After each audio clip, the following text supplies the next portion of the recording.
In need of a stopper, the Cubs called on Jake Arrieta, who was strong again with 6 innings and 7 strikeouts last night. The losing streak is over as American Legion Week continues on CSN.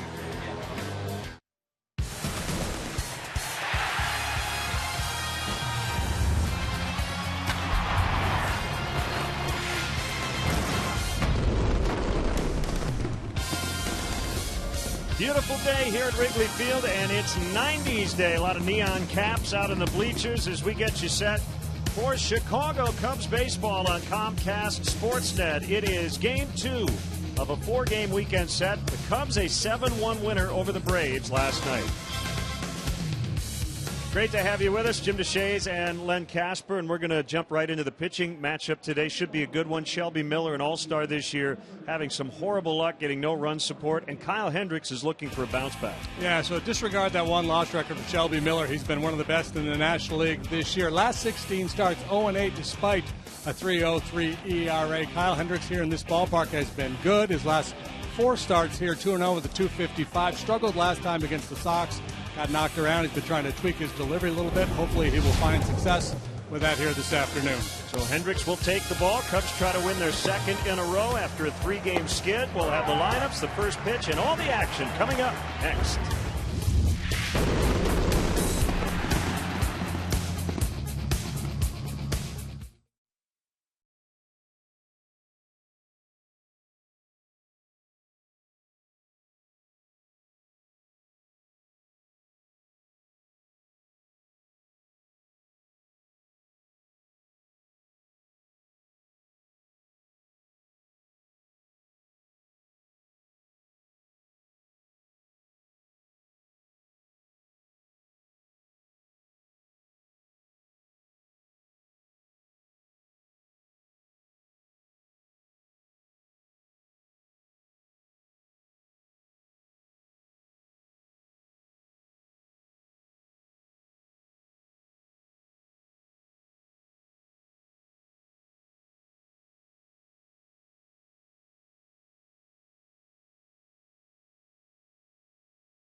Wind is blowing out as we get set for Game 2 of this series. And before we get started today, we want to send out our deepest sympathies to the family of legendary Chicago meteorologist Harry Volkman, who has passed away at 89. This is a shot from his WGN days back in around 1979. He broadcast the first ever television tornado warning back in the 1950s, worked at several stations here in Chicago. So Kyle Hendricks gets set to face the Braves for the 2nd time this season, and looking for a bounce back outing after a rough one on the south side his last time out. Now the Braves Southwest starting lineup held to just 1 run last night. Jake Arrieta and company very, very good in the 7-1 win. Markakis, Maben, and Freeman at the top, as we saw last night. Brzezinski, Peterson, one change. Pedro Siriaco gets the nod at 3rd, batting 6th. Simmons plays short, bats 7th. Michael Bourne is in left, batting 8th, and the pitcher Shelby Miller batting 9th. Check in with the Cubs defensively. Outfield alignment of Schwarber, Fowler, Soler, left to right. Bryant Russell third short. Chris Coghlan has not made an error anywhere this year. Outfield, infield, he's played 4 different positions. He's yet to make an error. Anthony Rizzo's the first baseman. Miguel Montero will do the catching, and the Lexus pursuing perfection. Starting pitcher is the crafty right-hander, the professor, Kyle Hendricks, making his 24th start. 6 up, 5 down, 3.97 the ERA. White Sox touched him for 5 runs on 8 hits and 3 1/3, his shortest outing of the year last time out. He walked 3 in that ball game, and that's a big number for him.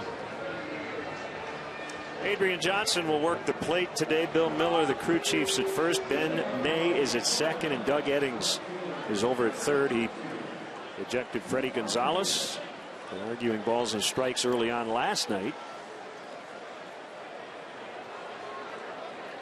Here is Markakis. Braves hit on the field. The Cubs did not, as they continue American Legion week. Nobody allowed in the ballpark before 11:30 for this 3 o'clock start.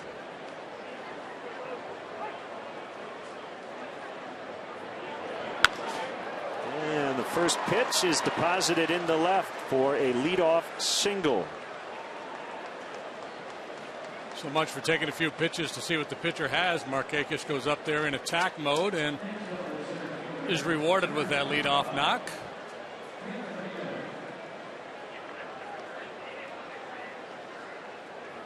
Well, you know, these Brave hitters are feeling a little pressure with Shelby Miller on the mound. He has pitched beautifully for them all year long, but because of lack of run support, he has not had many wins. That not only wears on him, but starts to wear on his teammates as well.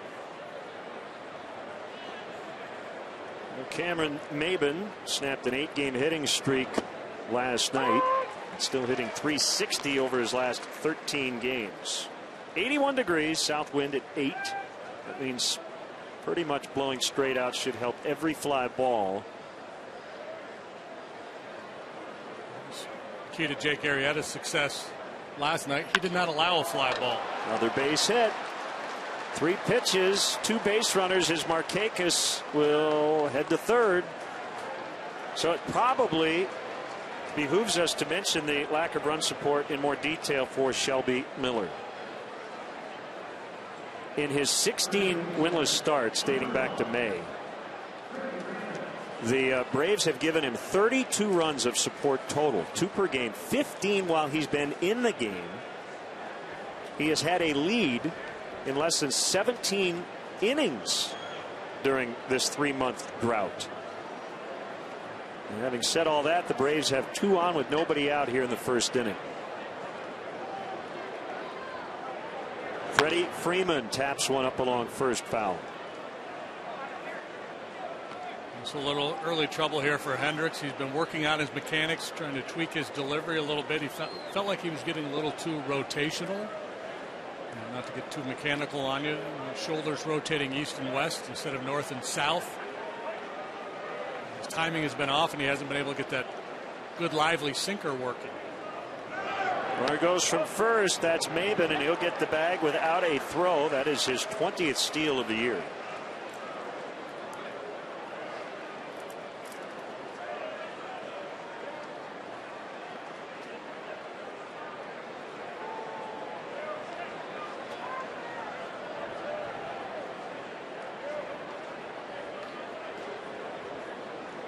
One ball, one strike. Here it is. Off the outside corner.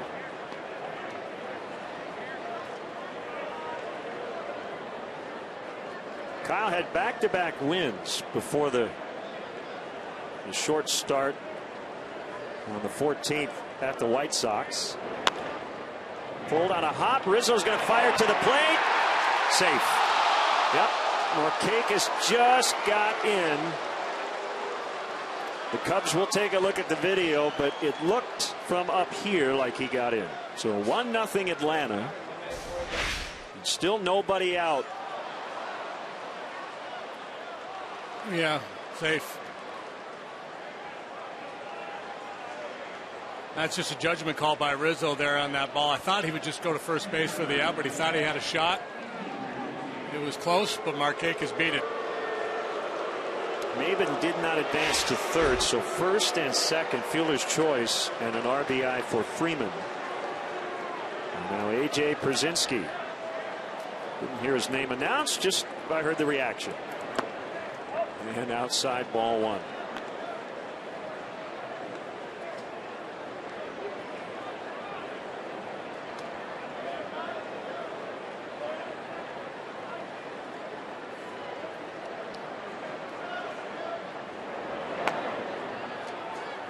Cued foul toward the Cub dugout.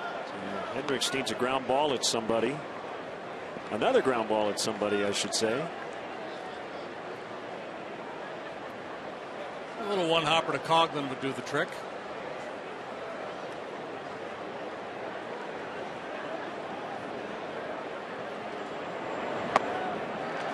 Swing and a miss, 1-2.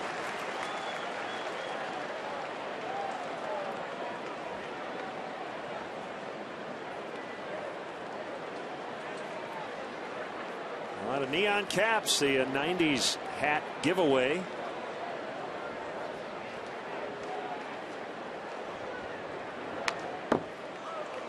My partner was hoping for prescription glasses giveaway day because he lost his somewhere in the ballpark. If you found JD's specs, let us know. They're in a blue case. So it's pretty specific. Pulled way foul.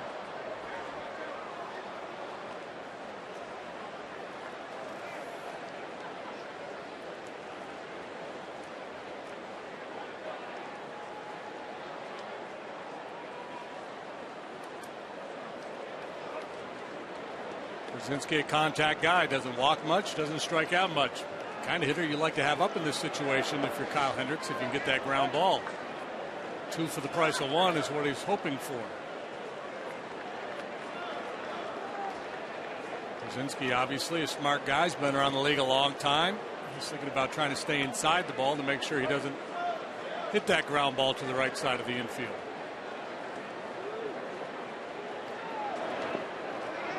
Full count, 3-2. Bounce to changeup.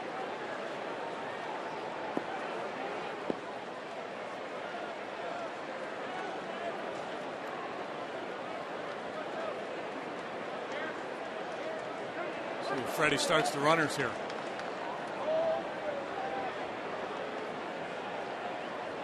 They're not going. Swing and a miss on the let up for out number 1.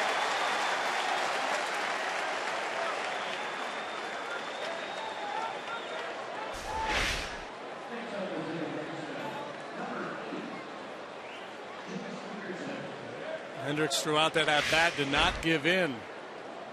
Working out of the zone, changing speeds, and finally able to put Pierzynski away with that good changeup.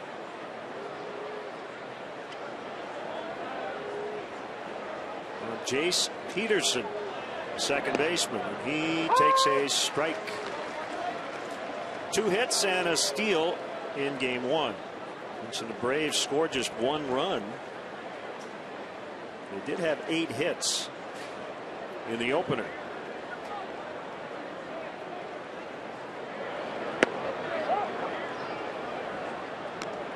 One ball, 1 strike.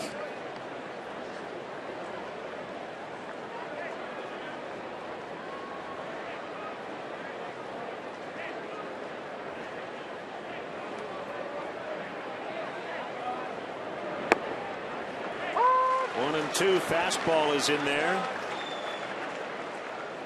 Just hoping to avoid a big crooked number here in the first inning. We talk about it all the time. Pitchers vulnerable in the first until they settle in, especially finesse guys.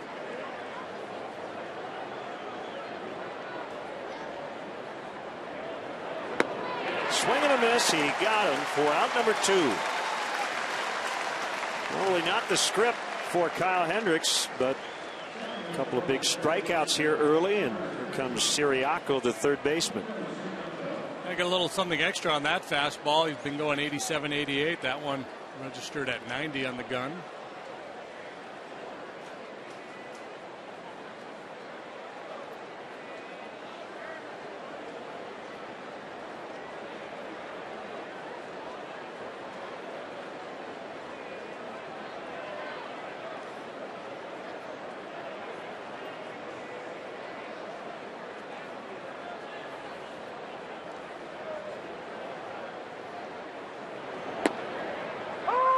caught the outside on a cutter. Ciriaco trying to make his case. This guy has not walked yet this year. 103 at bats.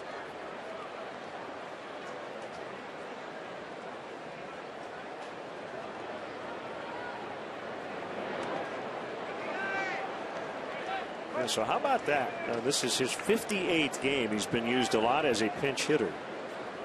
262 batting average, 262 on base percentage, and that's hard to do. Yeah, he was voted senior class most likely not to walk, I guess. Remember when Soriano first came up with the Yankees, kind of a walk watch on.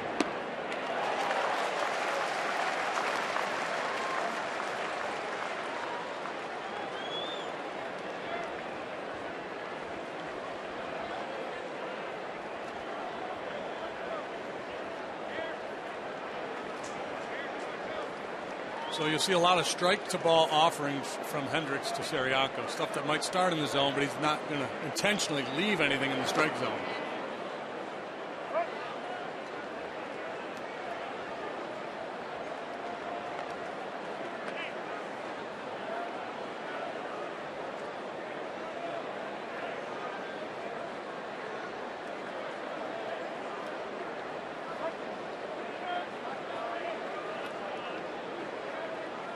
Hendricks just trying to limit the damage here. The 2-2 pitch. Bounce to the third baseman, Chris Bryant, and that'll end the inning. So the Braves get one, could have been a lot more. And the Cubs are coming up against All-Star Shelby Miller.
Illinois, Cubs Southwest. Starting lineup, they've hit 41 home runs since the All-Star break. That leads the National League. It includes 18 over their last 8 games. Fowler, Hott, Schwarber, Coghlan, Rizzo. A bunch of lefties at the top. Bryant, Montero, Soler. Ahead of the pitcher Kyle Hendricks. Addison Russell, he homered last night. He's going to bat 9th. Braves defensively, a pretty solid group. That outfield is really good with Bourne, Maven, and Markakis. Pendleton Simmons, Gold Glover at short, perhaps the best in the business. He's joined on the left side by Ciriaco. Peterson, Freeman, right side of the infield. Brzezinski behind the plate. Lexus starting pitcher for Atlanta is Shelby Miller, 24-year-old right-hander. Former first-round pick of the St. Louis Cardinals. Is a good one. 2.43 ERA, good for 5th best in the National League. He's allowed just 8 home runs. League hitting only 221 against him. He has flirted with a couple of no-hitters, including his last time out. Took one into the 8th. Gave a back-to-back singles to the first 2 hitters in that 8th inning against Arizona. Swing and a miss as he punches out Fowler May 17th in Miami. He got within 1 out of history before Justin Bour singled to center. So when he's been really on his game, he's been lights out.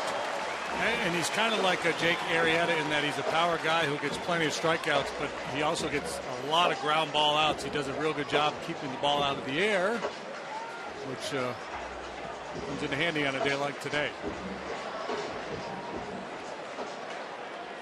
Nice hand for the rookie Kyle Schwarber. Last night scored his 28th run of the second half, most in the National League. He's done some fine work in that 2 spot in the lineup, ahead of guys like Coghlan, Rizzo, and Bryant.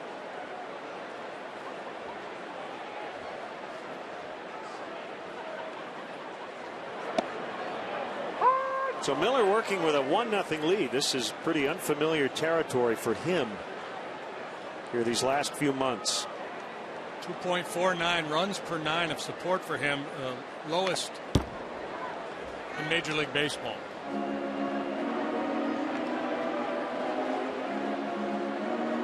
I have not seen any quotes from him. Talking to people who've watched him, he's handled this well. But if he says that it doesn't bother him, he's got to be lying. Oh, yeah. Right? Yeah, of course it bothers him. Swing and a miss, back-to-back strikeouts. Because as much as we and people who write and follow the game and analyze the game talk about the win not being a very good statistic in measuring a pitcher's ability or performance, if you're a pitcher, it's ingrained into you, and it's always the first thing you hear. We show it on the graphic when he starts the game. Here's Shelby Miller. He's 5-9 with a 243. Chris Coghlan, 2 more hits last night. His last 5 games sizzling. 2 triples, 3 homers. He's knocked in 9. Yeah, well, he's been really impressive. He's slugging. He slugged last year, too. He didn't hit as many home runs, but a lot of extra base hits last year. He's not going out of the strike zone.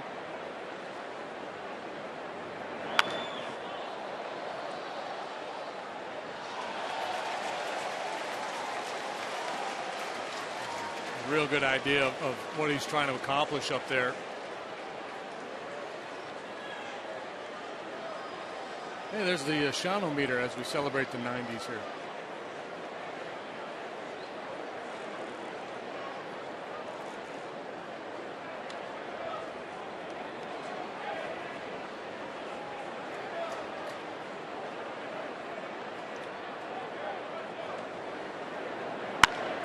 Fly ball hit to deep left. Back toward the wall is Bourne. It's gone into the basket. Chris Coghlan continues to slug, and we're tied at 1.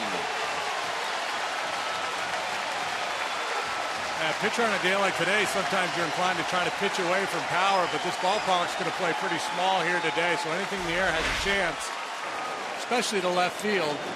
Coghlan's so good at driving that ball the other way. We've seen him do this a number of times now. Damage to the opposite field. There's the Ford home run replay. And number 15 for Chris Coghlan. And Shelby Miller's lead is gone. Coghlan seemed to know that he had just enough on it to get it out. Just the 9th home run that Miller has allowed this year. So a 1-1 tie. Rizzo looks at a strike. A lot of basket home runs here this week. Going back to the Tigers series. Popped up, Simmons on the back pedal. He was practicing those pop flies during batting practice with the sun here at Wrigley Field. Coghlan's home run, number 15 on the year, ties it up.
live coverage begins at 7 o'clock right here on Comcast Sportsnet.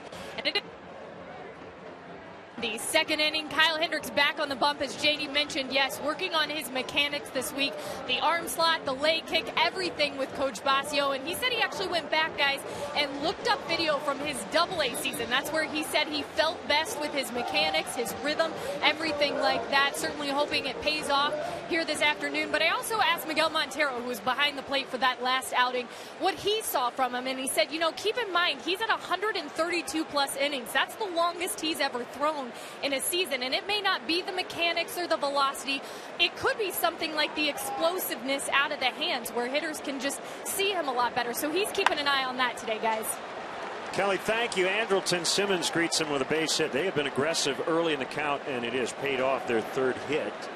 Yeah, and it's a plan that normally Kyle would endorse. Excuse me, hitters attacking him early, because that's part of his MO. He's trying to throw quality pitches down around the knees with movement early, and so he wants them attacking early, hoping to get some very quick outs so he can be efficient. So far it hasn't worked out here for the primary reason, because the location of those first pitch offerings has not been exactly where he wanted. That one was elevated, so instead of getting a ground ball, he gets a line drive. Here's Michael Bourne playing left. Still hasn't gotten on track. Back with Atlanta after being acquired from Cleveland. He's 4 out of 35. And his second stint with the Braves. And he takes a strike. Reached on a walk last night. Picked up a stolen base. But 0 for 3.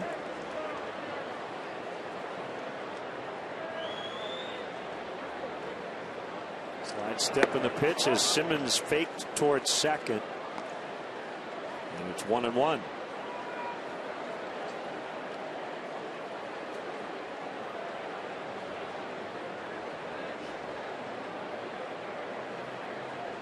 Bryant just on the grass at third.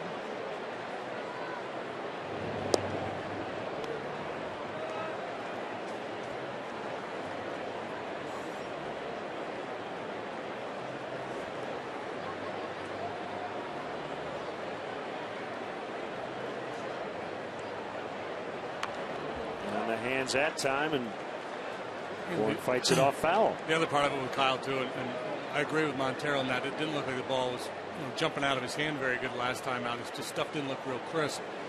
But I think probably more so than any innings issue, it's just the nature of pitching. You run through cycles during the course of a year where you're fresh for 3 or 4 starts, and your arm just doesn't quite have the life in it for a start or two, and you try to get around it. You try to improvise.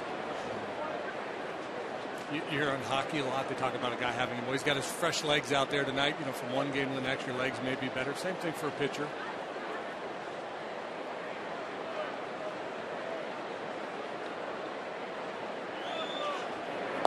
Swing and a miss. Changeup got him. So 3 strikeouts here for Hendricks. And here comes the pitcher, Shelby Miller. On the mechanical part of it, I think a lot of times too, it's smart for whether this was Kyle, we talked about it initially, or Chris, in terms of his delivery and his arm slot and things of that nature. I think it's a good idea for a pitching coach to embrace a pitcher who says, I think it's a mechanical issue, even if it's not. And create a little placebo. Yeah, you weren't getting on top, your arc wasn't as good, or the way you took the ball out of the glove, and let's work on that between starts, and you'll be good to go next time. Just plant that positive seed in his head. I think the other reason they went back to his AA days, and that was a hit and run attempt. And Miller fouled it, so Simmons has to retreat. Is that, even if the mechanics were a little off as compared to earlier this year, Kyle said it's been gradual, so it's much easier to look at a time period in his career when he knew that his mechanics were, quote, right. And more of a stark difference. And a guy who's a low handicap golfer, and there's so much emphasis in golf on the golf swing and the mechanics of it, so he's able to bring that knowledge of the way the body works. We talk to a lot of pitchers about their mechanics, and they don't have much of a clue. I don't know, man. I just get it and throw it. I don't want to think too much about it.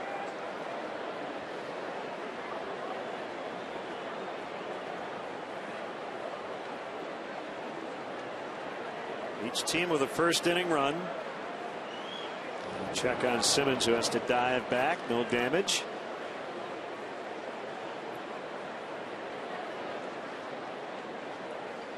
Huge crowd on a great afternoon, leading us into the weekend.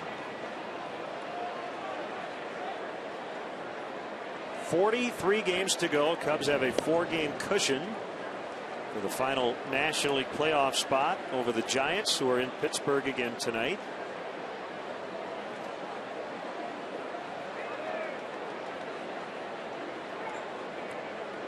Madison Bumgarner and Jeff Locke, the pitching matchup in that one.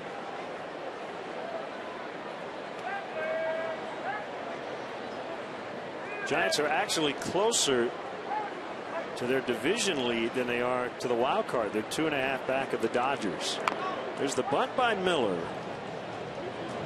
Coghlan over to cover first. 1-4 on the sacrifice bunt. Cub fans, let's go. Don't miss all the excitement at Wrigley Field. Tickets are still available for the rest of this homestand. And as a reminder, the tickets for the original June 15th rainout against Cleveland are good for this Monday's makeup game. First pitch is at 1:05. As always, visit Cubs.com for tickets and the latest information. So the Cubs avoided facing Bumgarner in that 4-game sweep here at Wrigley earlier this month. They will not be able to avoid him in San Francisco. I believe he would go on Wednesday or Thursday, depending on how Bruce Bochy wants to configure his rotation. There's the updated National League wild card board. Top 2 teams make it. Well, if it's up to Bruce Bochy, he'd pitch Wednesday and Thursday. Unfortunately, he can't do that.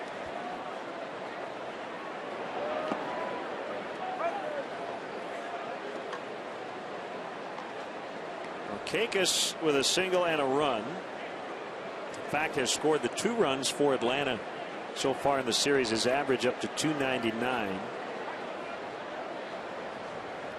Hitting over 330 now his last 29 games. It's been a busy start here for Montero back of the plate. 2-1.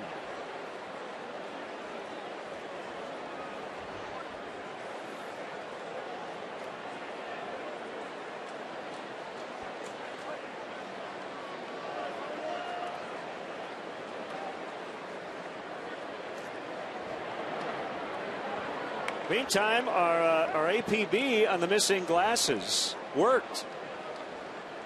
Wow. You got him. Back. I can see. So, do we know the story yet? Mean Joe Group just dropped him. I don't know. They just showed up. Under the desk. We'll get the story between innings. Maybe I was getting punked. If it wasn't me. Ground ball to the right side. Well, that gives me a good idea down the road. I know now what gives you anxiety in terms of what you need for a broadcast. 1-1 after an inning and a half.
Action.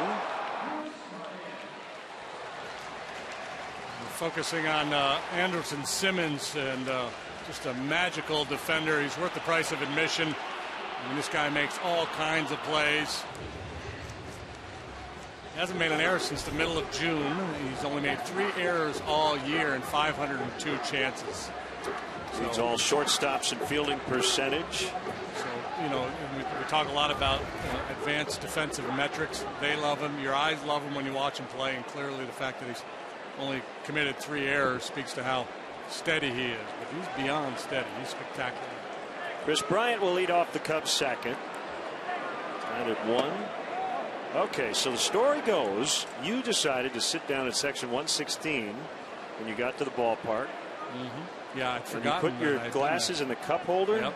Sitting there like a scout. Starlin Castro was taking ground balls at third base, so I sat and watched for a while. Here's Simmons. I'll tell you what, that was a lot more difficult than it looked. Chris Bryant, as we know, runs well. By the time Simmons got that ball, the exchange from glove to hand, and the accuracy and power of that throw, is something. Yeah, because there's not a lot of pace on this ground ball. He got jammed, so Simmons has to be awfully quick. He's just clean, man. It's textbook stuff. He just kind of flips that ball from his glove to his throwing hand. Timing, I guess, or bad timing in the Xfinity high-speed action. You can't teach that. No. I don't know if he played basketball or not, but you would think he'd be just a heck of a point guard and one of those guys that could see the court and distribute the ball. And so somehow, I assume a fan or an usher found your well, yeah, because I kind case. of put an APB out. I was telling everybody, hey, if you see some glasses, so thank you to whoever. They got them to Keith Schramm up here in the press box, who then gave them to Joe Grube, and they are now on your face. You are not easily thrown off before a game. That was bothering you. Because when you got, so I had prescription sunglasses on, but you can't read the stat sheet, you can't read the computer very well. So there's Keith. Does a great job up here in the press box. And everyone congratulating Keith for being a part of the chain to get you your glasses back. It's a big day for everybody. I think he really should be Employee of the Month. Peterson to Freeman. And a quick 1-2-3. Either he or Coghlan. For Shelby Miller, 1-1 after 2.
Pitch will be at 3:05, and if you're one of the first 10,000 lucky fans in attendance, you're going to receive a John Lester debut bobblehead presented by Las Vegas. For tickets, visit Cubs.com.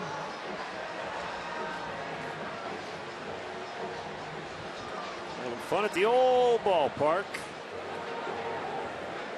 Williams, Perez, Dan Herron tomorrow, and then Matt Whistler and Jason Hamill on Sunday. That little guy, he wants the outfielders to back up. He's giving the no double signal there. They've been a single and a steal in the first inning. Curve at 76 from Hendricks, 4 strike.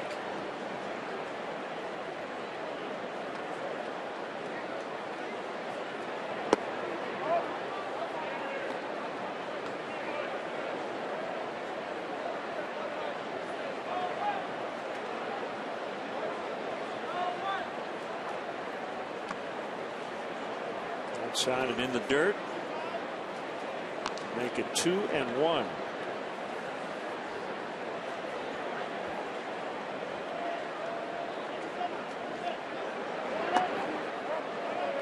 So was neon a 90s thing, I'm guessing?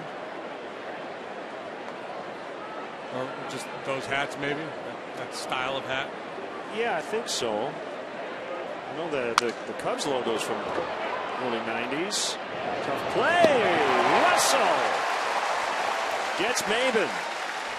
That was Andrelton Simmons like. Well, yeah, we went on and on about Simmons, and deservedly so, but this kid can flat out play too. I wouldn't be surprised to see him pick up some of that Gold Glove hardware at some point in his career. He's got tremendous range, quick actions. It's been fun to watch play.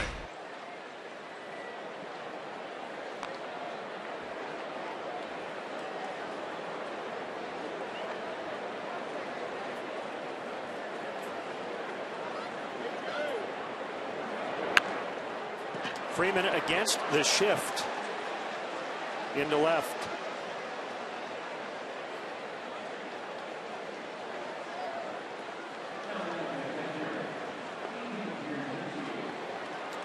Yeah, I think the neon stuff was more of a continuation of the late 80s.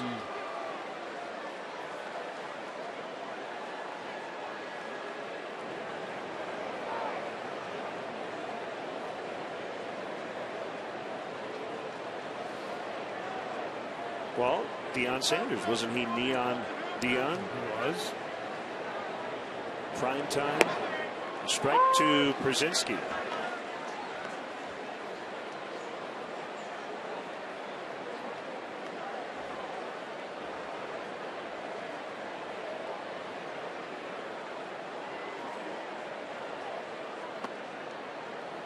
AJ hitting .350 since July 5th.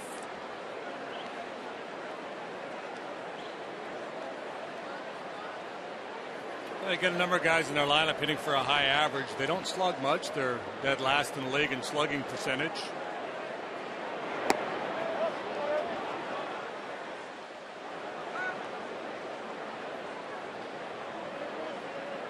We're told the Wrigley Field All-Star Game cap from 1990 was neon orange.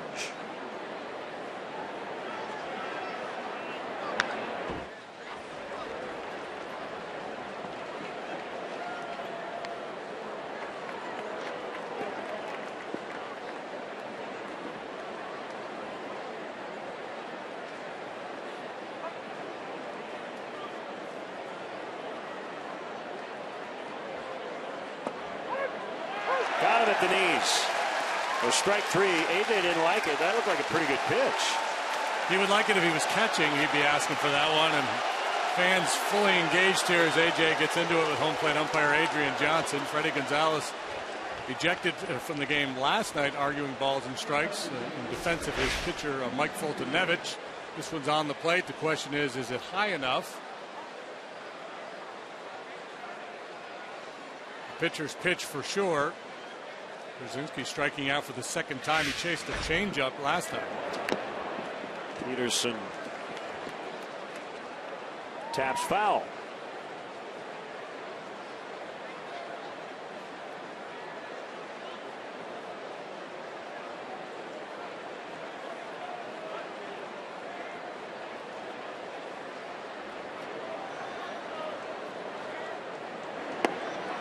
Ken tweets a really good question about Freddie Freeman. Why shift 3 guys to the right side of the diamond and then pitch him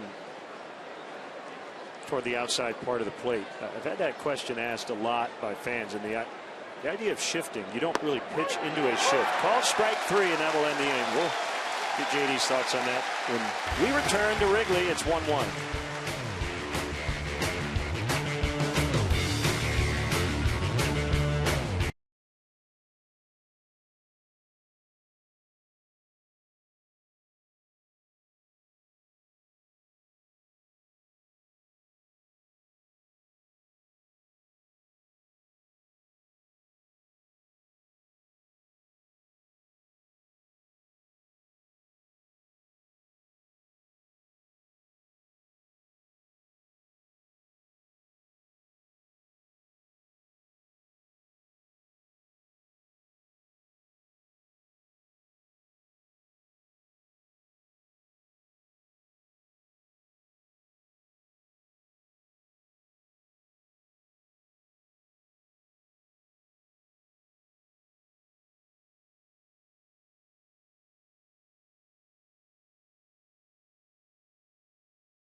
Oh, Mr. Deshays, why do you not pitch according to a shift? Why do you just pitch?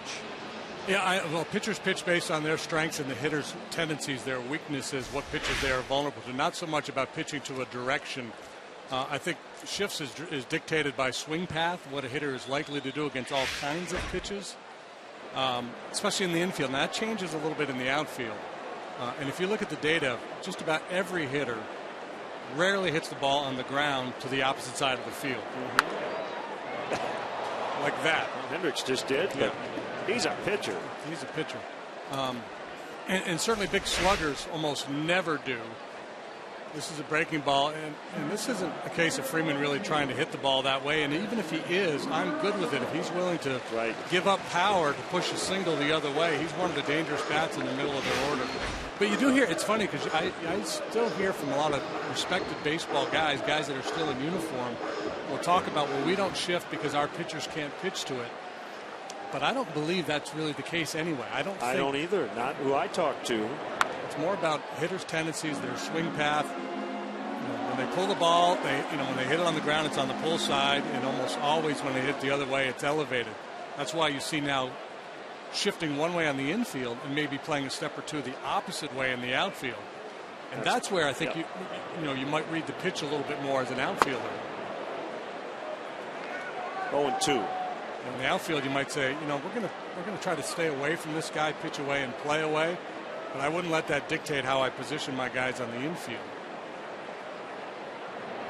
And the other part of that, and that's kind of that old school that they used to talk about the Braves with Glavine and Smoltz and Maddox and their ability to execute, that they would pitch away, play away. And I'm sure they did to an extent, but I think that was always overplayed because none of those guys are going to be willing to give up one side of the plate, right? You're always trying to execute pitches on both sides of the plate. Right.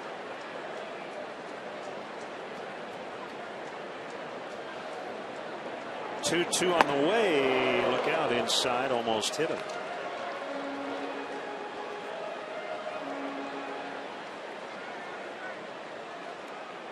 Well, look, if you have gathered 500 plate appearances of a particular hitter, and he hits one ground ball or two ground balls over that stretch to the other side of second base, it doesn't matter where you pitch him. you're going to shift against him because not everybody's pitching him inside. Right. That's the tendency. You're seeing what and you see a lot of big. The shifts originally were basically left-handed sluggers, pull hitters, a little less shortstop over, maybe back to second baseman up a little bit. And those guys typically would hook balls that were out away from him. They weren't trying to go the other way. They're trying to lift the ball out of the ballpark, and they would roll over or hit that ball hard on the right side. So that kind of became the one area where teams would shift.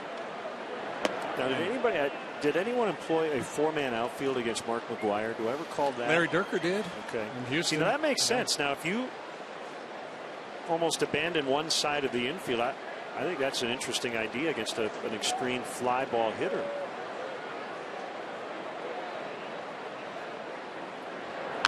Fouled back by Fowler. You face Tony Gwynn a lot. Would it have been a point to shift against him? What you remember about him? Well, I think in the outfield against a left-handed pitcher like myself, you'd probably play Tony the other way. And he was so good at hitting the ball all over the place. He was really difficult to defend.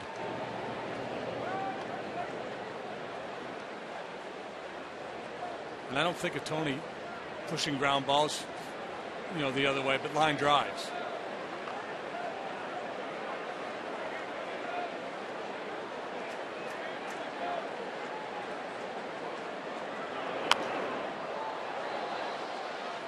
But I guess if you're going to shift on the infield one way on Tony, you'd probably shift opposite way, which is really rare, that 5.5 hole between third and short. But he would have, I just think he also would have made whatever adjustment was necessary. Right. He was one of those guys when he came up to hit, he was kind of surveying the field, and you're like, come on, you can't aim it, can you? But he could. There's 1-2, strike 3, he got him. Fowler eliminated. Third strikeout for Miller. I think with Tony, it was more of a case. He was just going to stay back and let the ball get deep, and he was willing to shoot it the other way. He was all about base hits, doubles, and he wasn't trying to hit the ball out of the ballpark. So if you started to shift on him that way, I'm sure he would change his approach and try to get out in front of the ball a little bit more and become a little more pull conscious.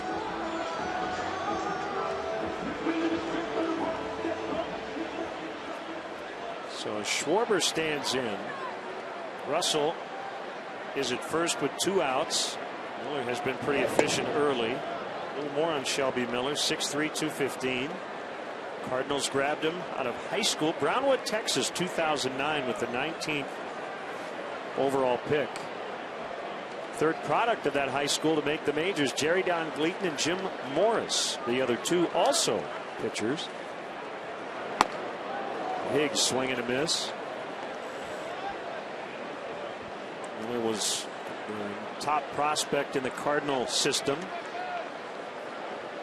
Debuted in 2012, won 15 games the following year, and this year, as we mentioned, an all-star here with Atlanta.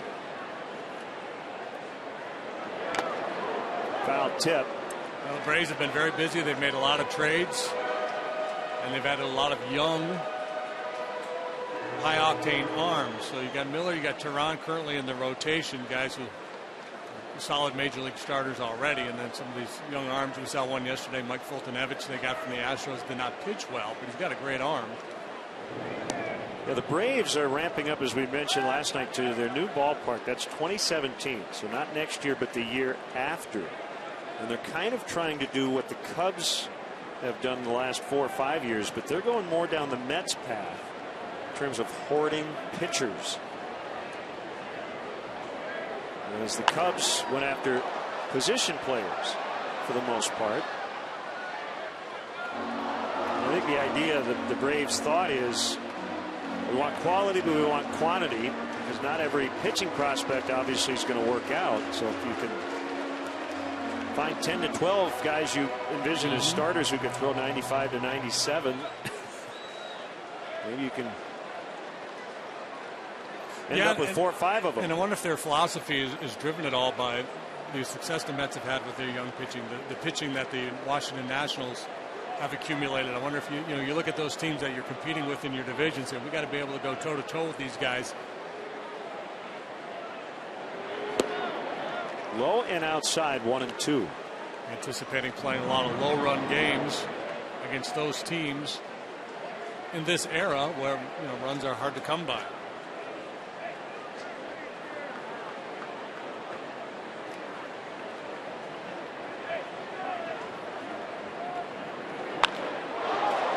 Line shot foul. Miller might still be in the Cardinal rotation if not for the tragic death of Oscar Taveras, who was going to be the Cardinal right fielder of the future.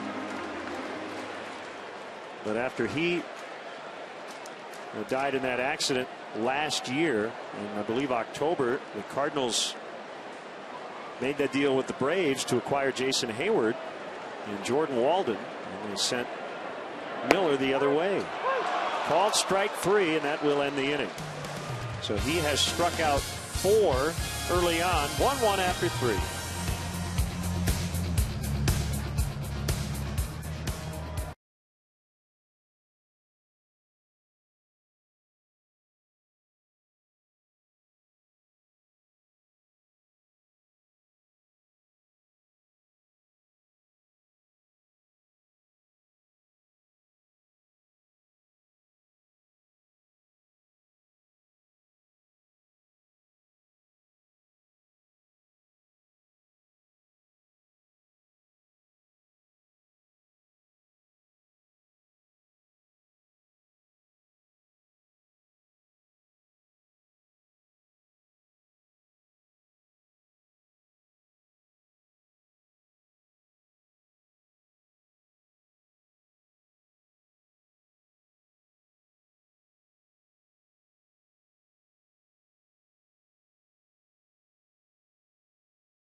Might see yourself later in the game. Brought to you by T-Mobile.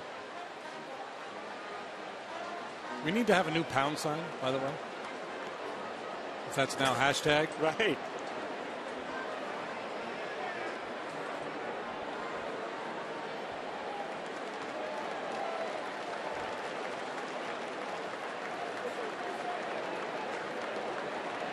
So 4th inning, 1-1.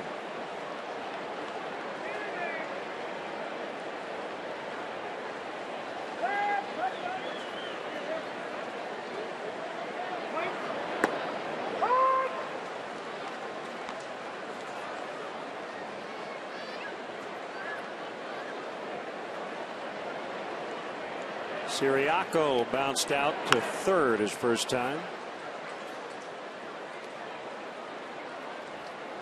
Kyle Hendricks making a liar out of me. I said they wouldn't throw many pitches in the strike zone because of his swing first mentality, but 2 right through the middle there to get things started.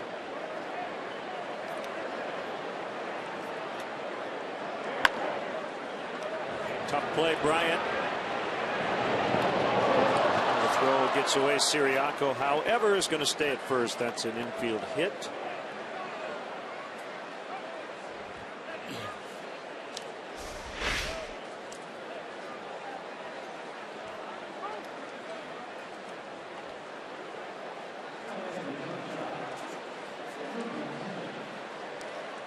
Should have ate it. But no harm done. No advance for Siriaco.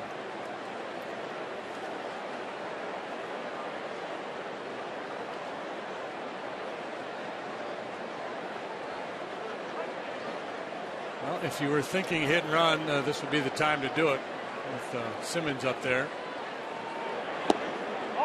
Braves have 13 hits in this series. They're all singles.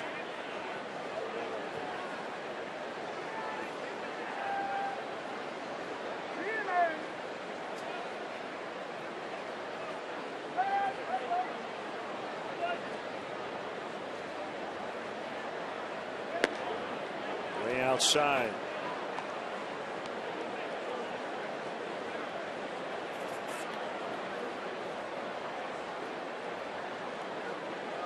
Cutbull Porter giving the signs down at third for Atlanta.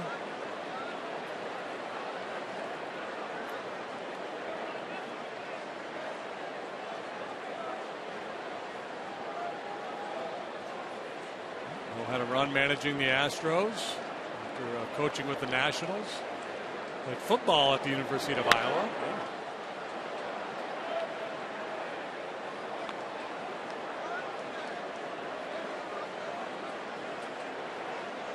More cloud cover. Very comfortable afternoon. I bet you a dime he's running Martini. That's not a dime. I'll tell you what it is, but I can't say it on a family show. Bet a dime. That's not a dime. That's fertilizer.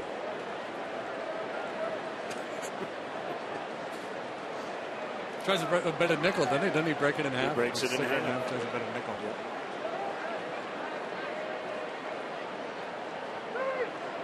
That's from an old movie. You can look it up. IMDb.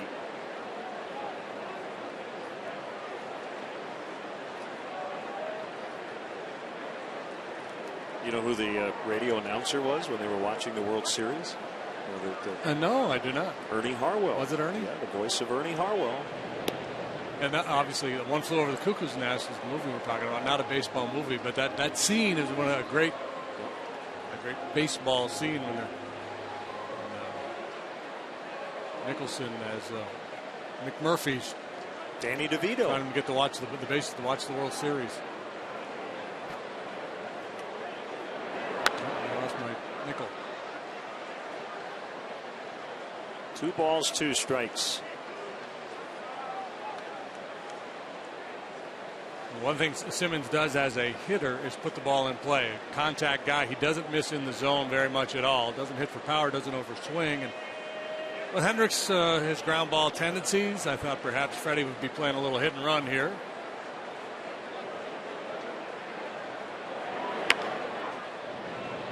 Bryant will pick it up. He'll throw to second in time. And let's see. That was really close. Call was out. Yeah, Chris has had at least a couple of those this year where he's been aggressive trying to nail that lead runner. It's come back to bite him. We'll see how this one plays out. Going to challenge Freddie Gonzalez, challenging the out call at second.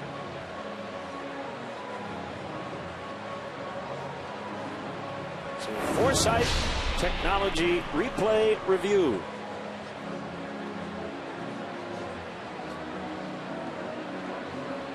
So he looks safe, but is it conclusive? What say you? Well, the first look I thought safe. The second one not so sure. That one can't really see. I mean, in real time I thought he was safe. See, that it looks to me that the foot. Well, it's hard to tell if that in that as we go frame by frame there. When does the contact with the bag happen? They probably have a better look at it in New York. Or you may have a better look at home on your big screen television than we do on our monitor.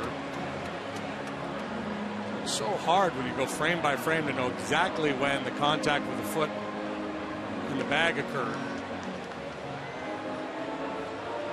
I will say this, had he been called safe and the play were challenged, I don't see any way they would have overturned it. So the question is there enough here? This is a pretty big call. Runner at first, 1 out, or first and second, nobody out.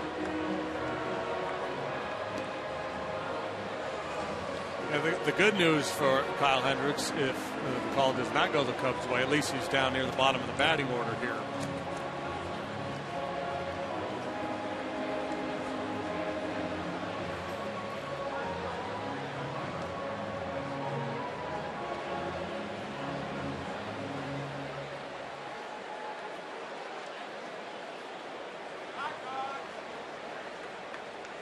Okay, so overturned. Braves will keep their challenge.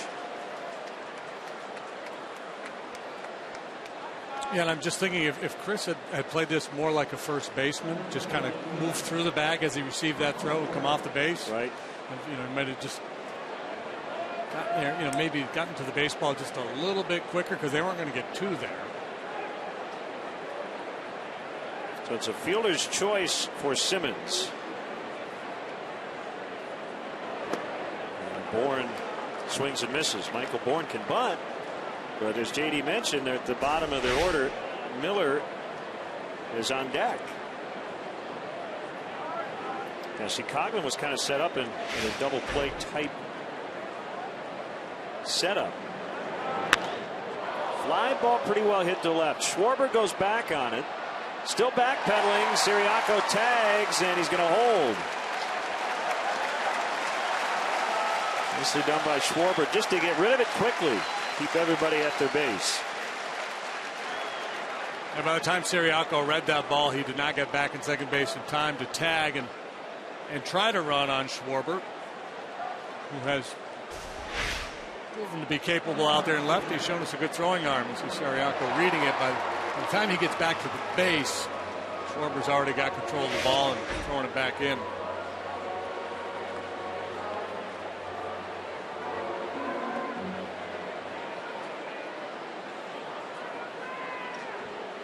Miller just had a quick chat with Bo Porter. Rizzo already way in at first. I was expecting him to bunt. Laid down a successful sacrifice his first time up, and that'll happen again here as Montero gets it to Coghlan. This Sunday, the Cubs-Braves play at 1:20. First 5,000 kids receive a Cubs toy airplane presented by American Airlines. After the ball game, the first 1,000 kids 13 and younger with wristbands will be allowed on the field to run the bases, weather permitting. For more information, visit Cubs.com. 9 sack bunts now for Miller on the year. 2 today. He's tied for the major league lead. So second and third for Markakis, who's 1 for 2. He drives that ball out of deep left center. Trouble, and it's going to rest right there on the warning track. 2 runs in. Markakis has a double. It's 3-1 Atlanta.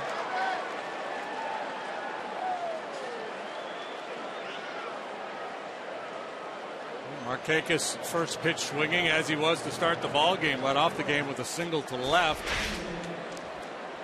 This time it's a get over curveball from Hendricks. He jumps all over.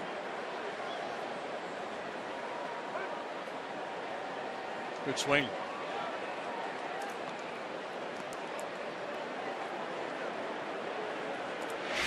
See, that's when you look at the pitch and you see the swing, you go, well, gee, that was a nothing breaking ball, or that was a hanger. Well, when you throw like get over curveball, it's designed to sit in the strike zone like that. You're hoping the guy's looking fastball and you're just trying to get the jump on him with that little get over curveball. That's a mistake pitch if you're throwing up 2 strikes and you're trying to put a guy away. But it's just good hitting by Markakis.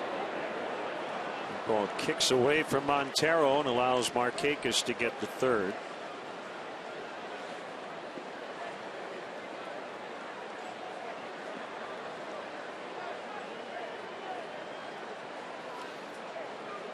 Ruled a wild pitch, but Miggy would tell you that's one he should have had.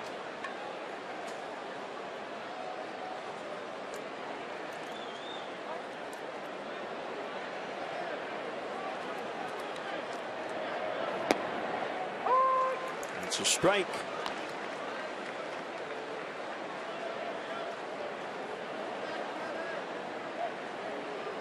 Tough inning for Hendricks. A slow roller off the bat of Ciriaco goes for a hit. That'll be a poor decision by Chris to go to second on the Simmons ground ball, so he loses an out there.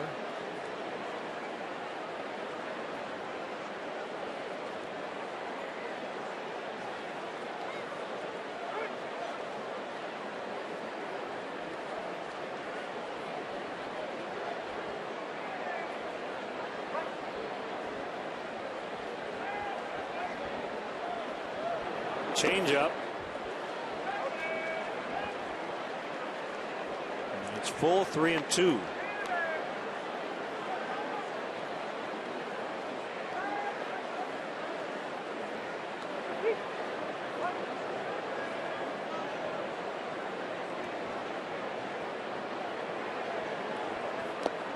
He walked him. Back-to-back changeups.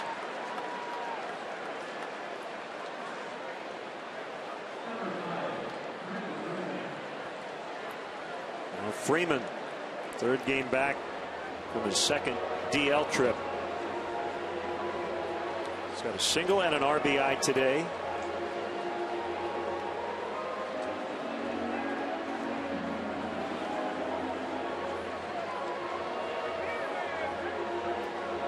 See, the Cubs will overshift against Freeman.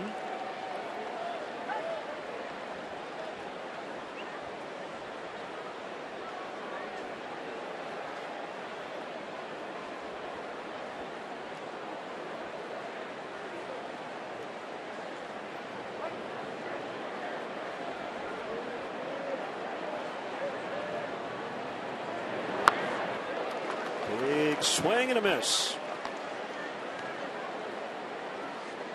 Trying to unload there with a couple men on base. Freeman's still just 25 years old. And a pretty consistent performer. Played every game last year. Injuries keeping him to this point to just 79 games this season. High average hitter, 286 in his career. Takes walks. Count on about 20 homers a year, a little more.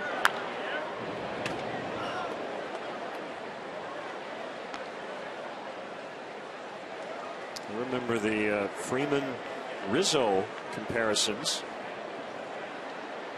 Freeman a little more consistent early on in his career, but the last couple of years Rizzo has become among the elite as he strikes out.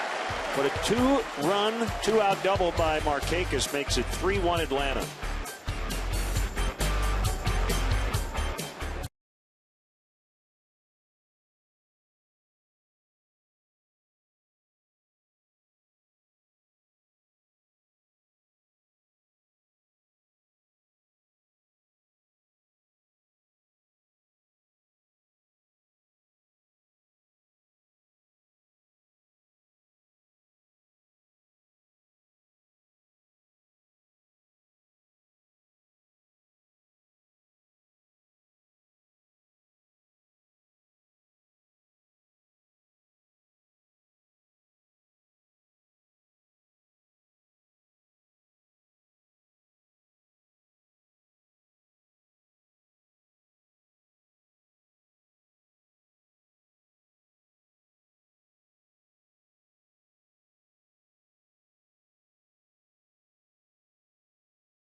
Second for an unforgettable night of amateur boxing, great food, and giving back to Chicago's youth. Located at the Ravenswood Event Center, Madden's main event will feature local youth boxers at various skill levels, as well as a special main event bout. For tickets and details, visit CubsCharities.com. And one example of the many great auction items available for bid. November 20th, 1949, Rocky Marciano wrote that letter to his girlfriend and future wife, Barbara. Marciano went on to be the only undefeated heavyweight champ in the history of boxing. It's one of 5 letters in existence written by the former champion, framed and ready to show off to all your friends. And that historic collectible comes from the personal collection of the founder of the Italian American Boxing Hall of Fame, George Randazzo. Pretty cool stuff. I hope you can make it out. As Chris Coghlan, who homered into the basket and left in the first inning, was the second batter to ever hit a home run off Shelby Miller on an 0-2 pitch. Simmons will make the catch. Garrett Jones, 2013, was the first to do it.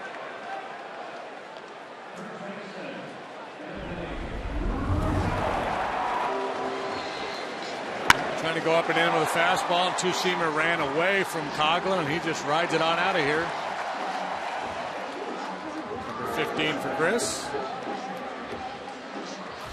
Miller's featured a mid-90s fastball here this afternoon. Has a good cutter. He's become very reliant on his cut fastball.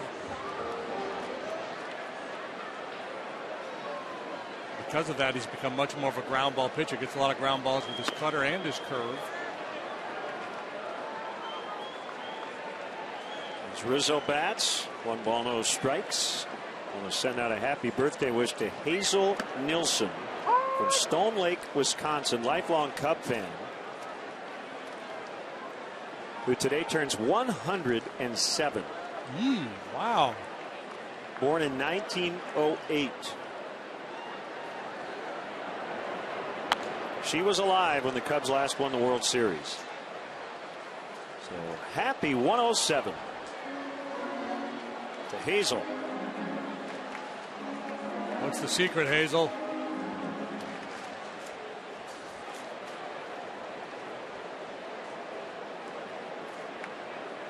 I got another note on the heavyweight champ. Rocky Marciano tried out with the Fayetteville Cubs in 1945 as a catcher. Injured his arm during the tryout, bounced some throws to second, and that was all she wrote. No kidding. Yeah, thanks to Ed Hardig for that historical fact. Tying it all together.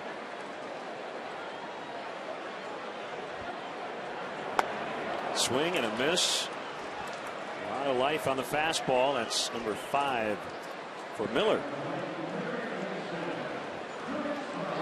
Well, that goes back to a time, right? 40s, 50s, well, even 60s and 70s, when really baseball was the first choice for most kids. Right. Yep. Well, you talk to a lot of guys my age and older that have had successful careers in other sports, and they talk about their affinity for baseball, how they grew up playing it, still big fans.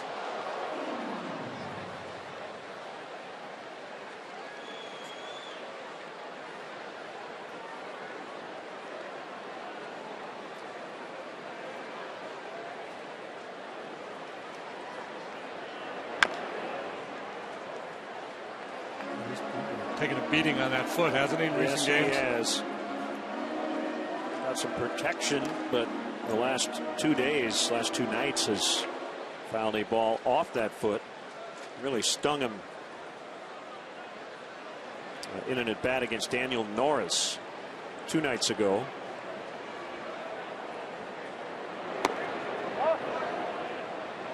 One and two. Well, if you hit one in the seats, you get to jog around the bases. Yep. One way to make it feel better.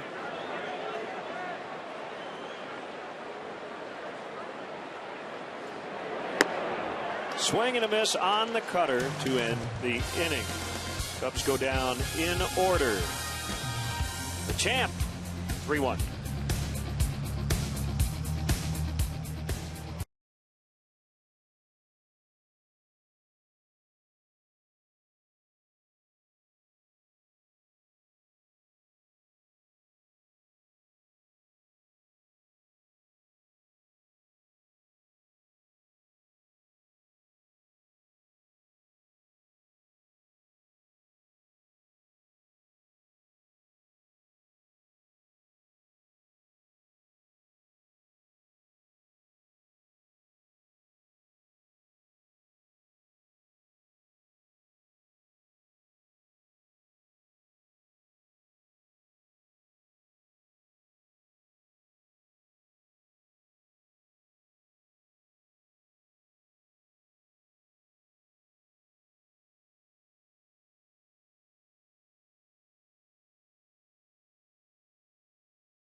Don't miss Inside Look Harold Baines, represented by Cadillac, premiering Wednesday at 8 o'clock on Comcast Sportsnet.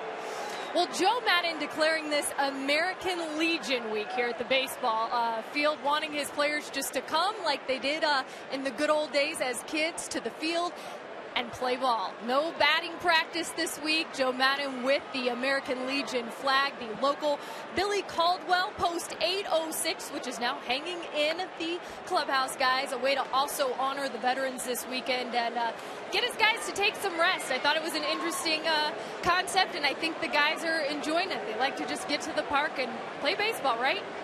Yeah, and Anthony Rizzo said he took a nap yesterday. Naps are very underrated. If you can get an extra 45 minutes at home, take advantage of it. Yeah, just the mental break you get by just changing the routine a little bit, very valuable. And I think it's good that Joe kind of mandates it, because what happens in this game, if it's not mandated, then 3 or 4 guys are going to show up early and other guys are going to feel compelled to show up early. And so he said, no, we're not going to have any of that. The other thing that happens is Brzezinski grounds to Coghlan. If you have guys who are notorious for getting to the park really early and do have some anxiety about getting there too late, if they show up 3 hours before a game as opposed to 5, and they find that they have plenty of time to get everything done that they normally do, that's a really good thing, because it may literally change your habit and go, oh, you know, I've been getting here really early. I don't have to every day. I like it. And Joe, talking with Joe earlier today, he talks about the value of post game on a day like today, when you don't get to the ballpark quite as early. At the end of the day, you don't have that feeling of, man, I've been there all stinking day. I generally roll my eyes at the old timers who say that the kids today in this game, they don't blah blah blah blah. But that one I agree with, the idea of sitting around and talking about the game. Guys who get here really early, I'm not sure that's the purpose of it. And right after a game, it's still fresh in your mind, and you can go over a lot of things that happened.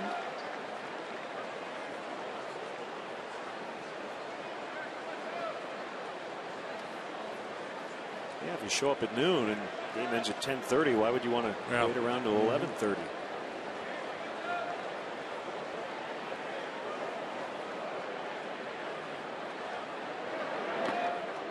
Well, it's just like any other profession, right? Any other occupation. And a lot of books written in recent years about work-life balance and doing things outside of the office or outside of the workplace. Same thing applies to these guys. This grind from the start of spring training. Swing and a miss. Changeup got him. Peterson has struck out all 3 times. It's 7 on the afternoon for Kyle Hendricks, and again the changeup really well executed.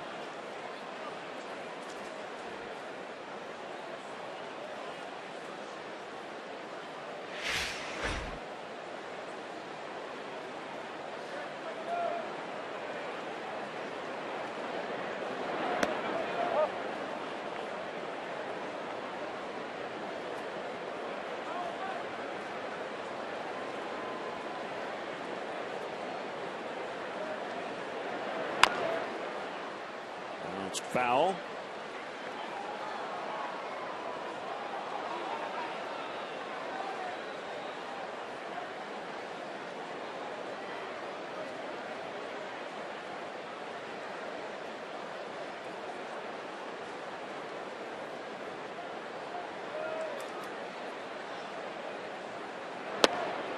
Swing and a miss on a sinker. One of his better ones. Good action on that one. 88. Darting down and in on Ciriaco.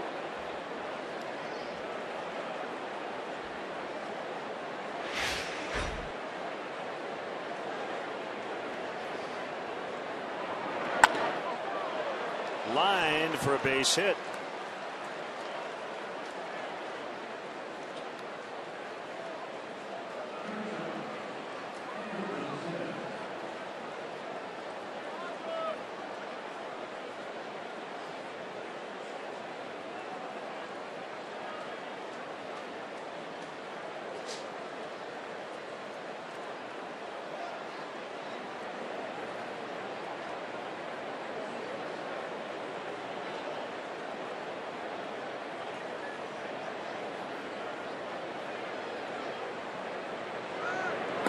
Ciriaco runs from his knees. Montero throws. That ball gets into center. And it'll be an error. Stolen base error.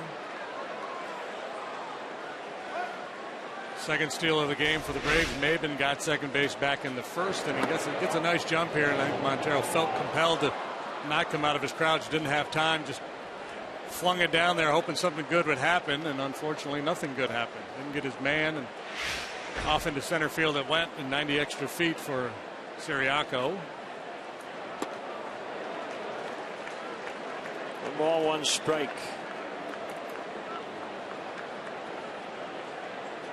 Joe, part-time player, having a nice day. A couple of knocks.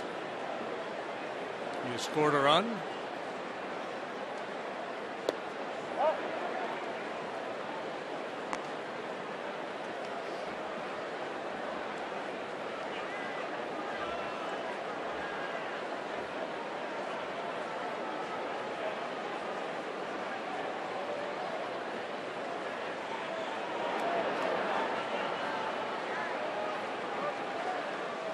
Three and one.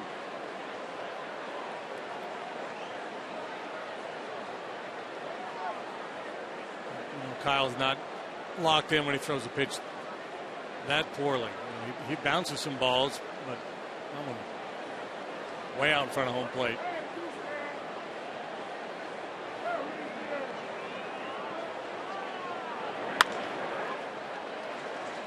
Coghlan will scoop. Simmons busting it down the line, but he's out. Single steal error with 2 outs. No runs, though. 3-1.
Field, the Cubs offer special ticket packages for groups of 15 or more with exclusive benefit options, including parking and Wrigley Field tours.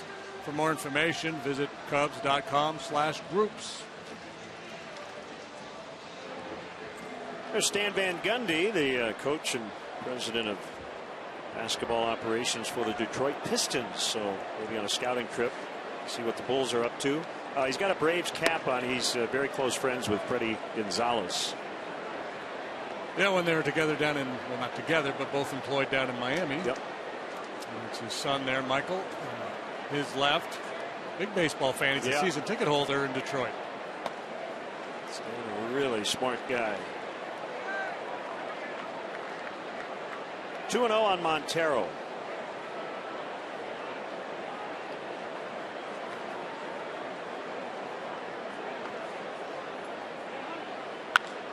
Hit hard and through.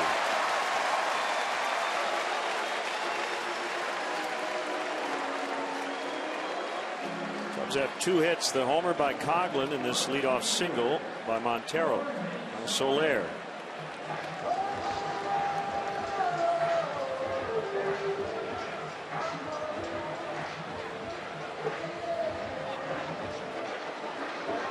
Some Mott.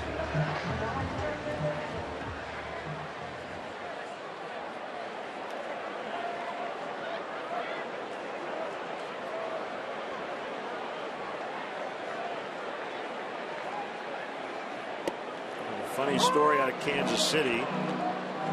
The American League All-Star manager Ned Yost was wearing his Apple Watch during a game the other day. And MLB gave that watch to him as a gift. And apparently, powers that be reminded him, don't get on the internet in the dugout. Oh.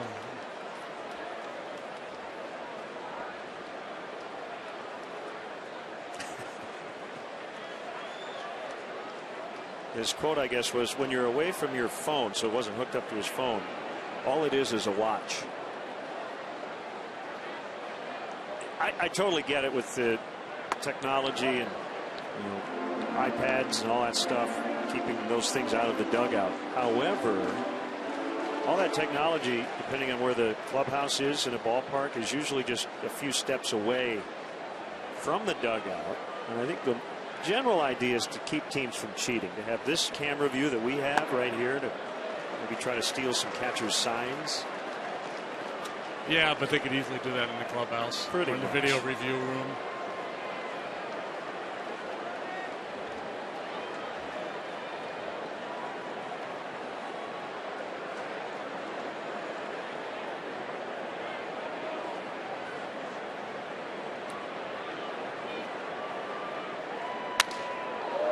Welcome bat, I think, for Soler. Shadubi. Shattered. Big time shattered. What did we just play? What team was just here? Detroit. Mick Billmeyer on their coaching staff. Remember, he's the guy that got accused of trying to steal signs in Denver a few years back when he was coaching for the Phillies because they had the shot of him with the binoculars in center field, peering in at home plate. So the story, and he sat on it for years because the Phillies actually wanted him to let people run with that just to get in people's heads, I guess. He had left passes for a woman to come to the game. He was trying to see if she was at the ballpark yet. Oh, that's great. It's Gaylord Perry stuff. Yeah. Get the reputation of cheating and then don't cheat, and everyone thinks you are. 3-2 the count on Soler. 3-1 Atlanta. We're in the 5th.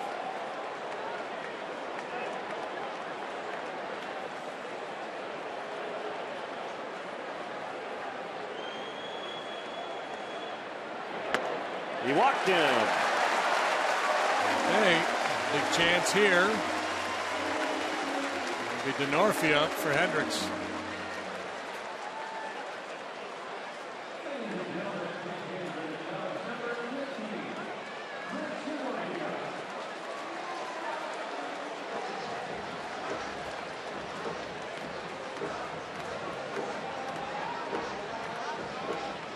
Mixed bag results wise for Kyle Hendricks here today. 5 innings, 3 runs allowed. 2-out double killed him. If he's able to get Markakis there, the numbers look a lot better, but he won't be pleased with location. He elevated a fair bit here this afternoon. I would say a step in the right direction after his last one. So DeNorfia with 2 on and nobody out, and a big home run swing, and he fouled it straight back.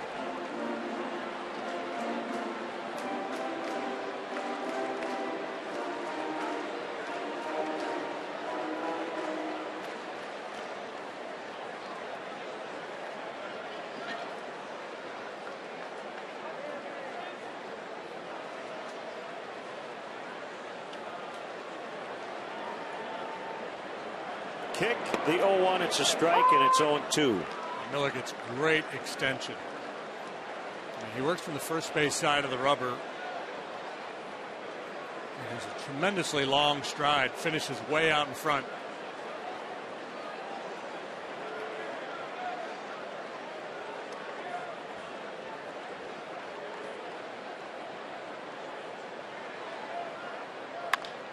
to third. They'll try to go around the horn. It gets into right. Montero will score. Soler to third. That is huge. It's 3-2. Still nobody out.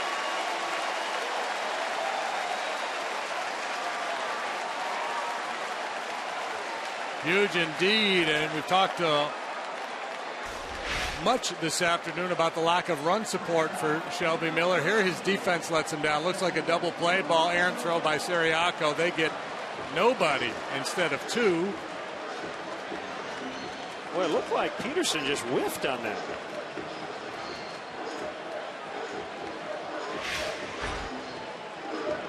I'm not saying it was a great throw, but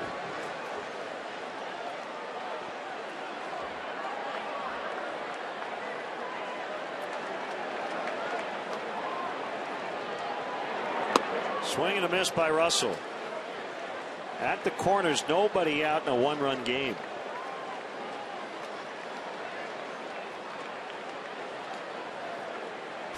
Take one more look from behind third base.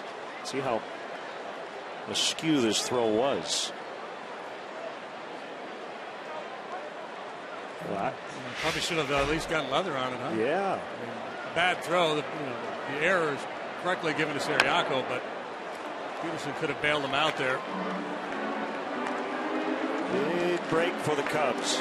Could have been a 5-4-3. So it's our AT&T UVerse multi-view.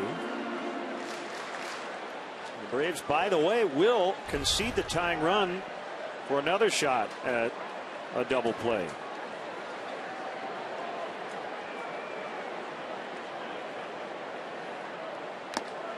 Swing and a miss. And Russell is gone.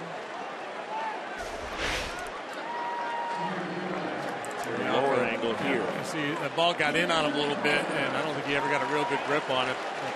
So he threw a bit of a sinker, maybe a little changeup to Peterson. See, I'd have given the error to Peterson. I would give each of them half an error. Thinking outside the box, I like it. Like in football, they get half a sack. Right. Now Fowler. Key at bat in the inning. Trying to get that tying run in. Ball one. In fact, I would say that throw by Ciriaco was maybe slightly below average, but not terrible by any means.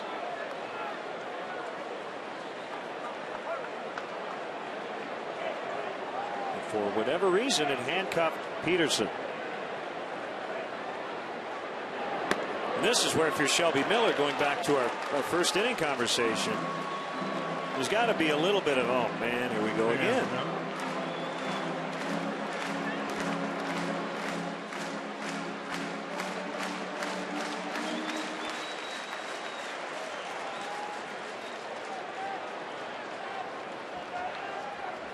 Hitters count for Fowler. Takes a pitcher's strike. Dexter has hit in 8 in a row. This is his 900th career game. And has struck out swinging and looking.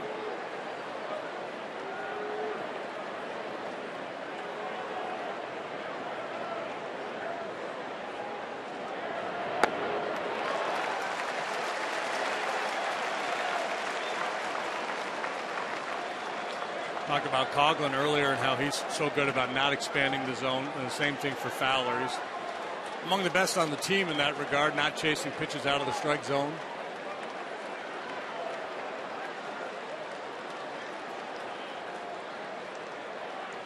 Couldn't blame him here if he chased one. The hitters count. Load up, take a big swing. Ball four to Loden for Kyle Schwarber.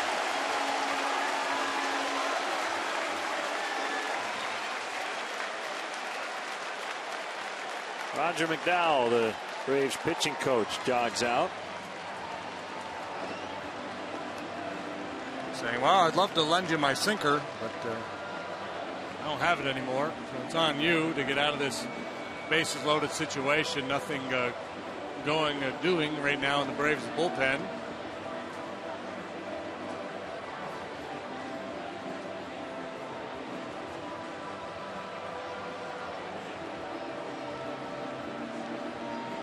So 1, 2, Ross 3, Detweiler last night. Now they're going to get a little something going.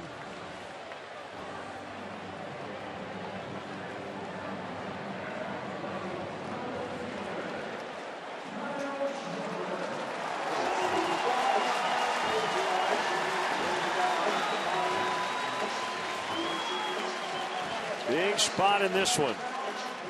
Richard has joined Mott.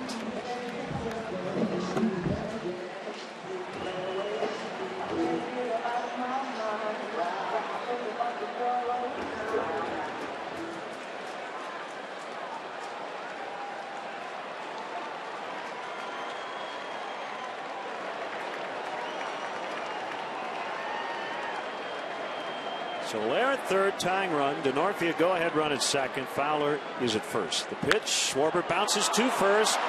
They get one. Miller covering. He gets out of it. Wow. 3-6-1. And the Cubs are held to just one run. So the Braves maintain their lead. It's 3-2 after 5.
Cubs 3-2. Cub fans, don't miss your chance to catch the best matchups in baseball. Reserve your place in line for history in the making. Join the season ticket holder waiting list. It's easy, free to register. For details, visit Cubs.com/waiting list.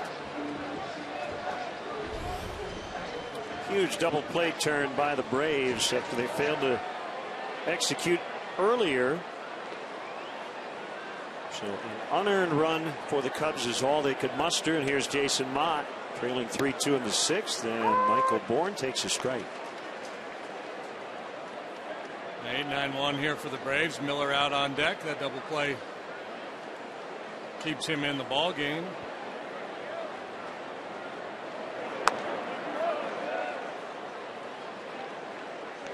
Jason worked the finale of the Tigers series, allowed one run on 3 hits in 1 inning of work.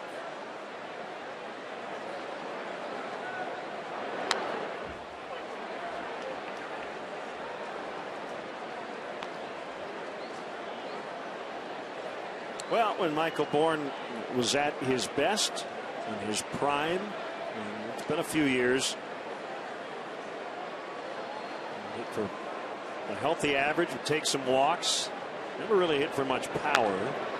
Had 31 career home runs. Played Gold Glove defense and stole a ton of bases.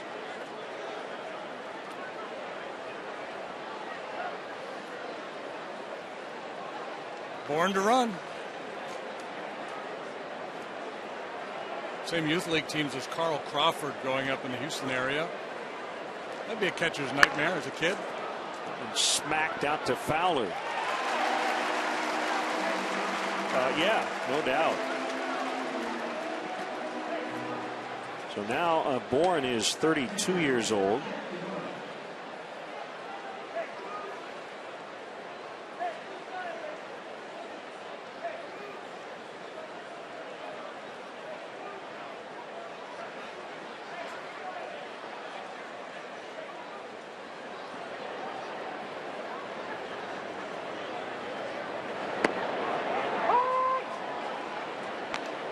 Strike to Miller.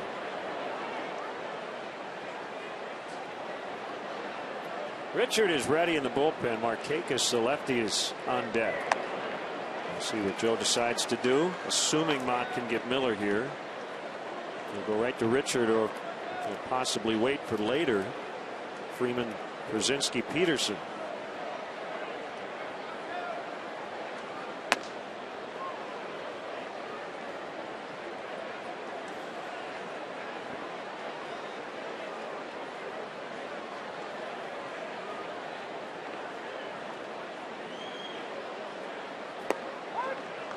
He struck him out.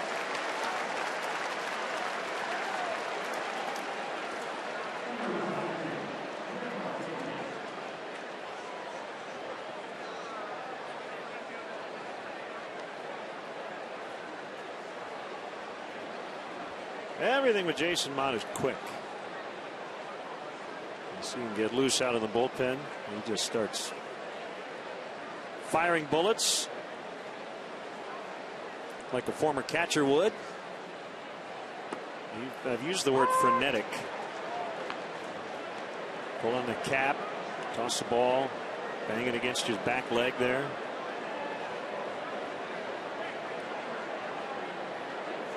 A little of the Mad Hungarian in him. Yep.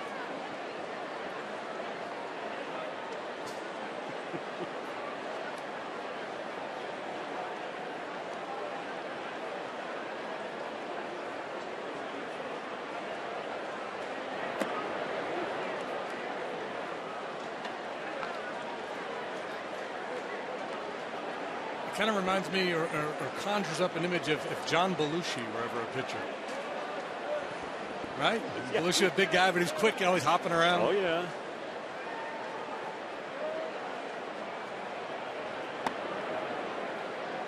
Three and one.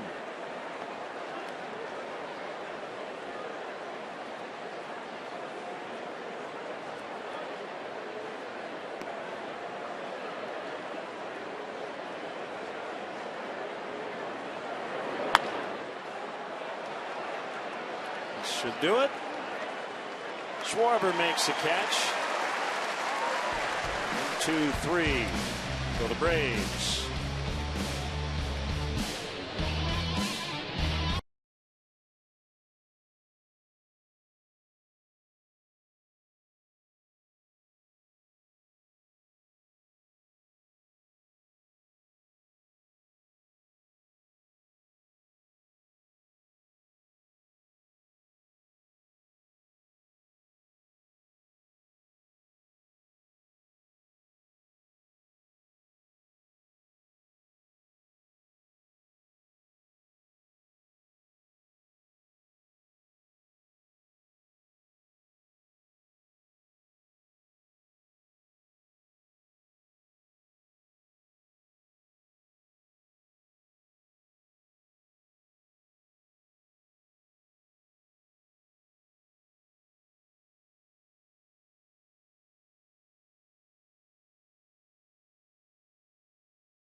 Writer David Hawes, they cover the hottest sports news, athletes, and teams you care about. Make sure you don't miss the Cap and Hawes Show, presented by Horwitz and Associates, weekdays at 9 on CSN Chicago. Shelby Miller nursing a 3-2 lead as he works here in the bottom of the 6th. Chris Coghlan has homered today. And a foul strike on him to start this 6th inning.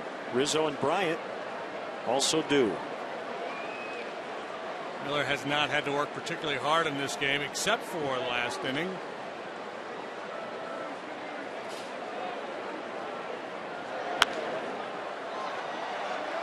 He's been successful with that riding fastball up in the strike zone. Swings and misses, foul balls.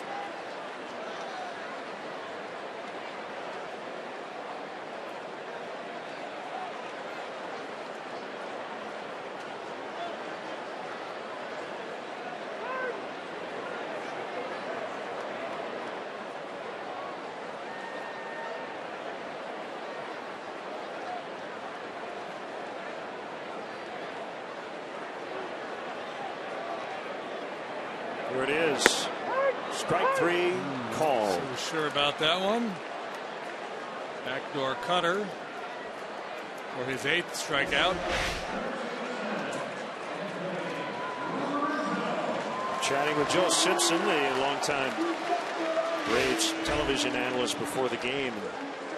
He said, well, American Legion week, my key to the game is Miller pitch a shutout, hit a home run. But it kind of feels like he's had to do that in order to win, working with our good friend Chip Carey. Well, his last win, he took a no-hitter into the 9th and was 1 out away. A 6-0 win in Miami back on May 17th.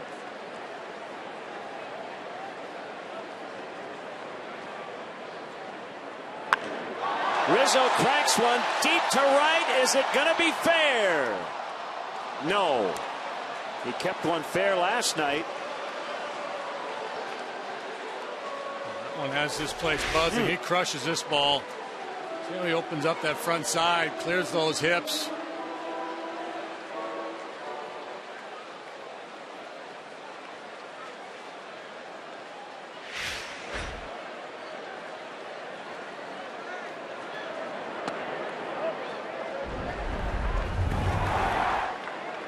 Two men on. Fultonevich last night.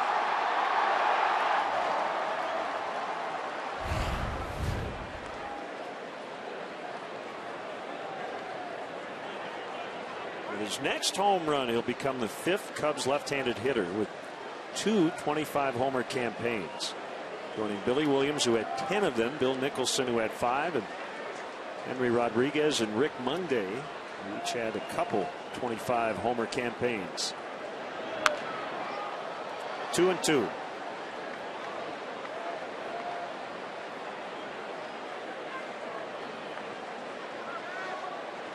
We'll see how much the Braves pitch him inside the rest of this series, given the home run he hit last night and that swing of the bat right there.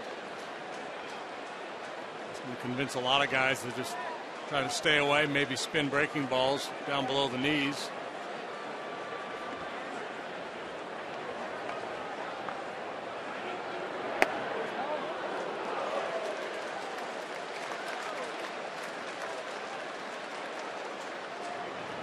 Justin Grimm is cranking it up.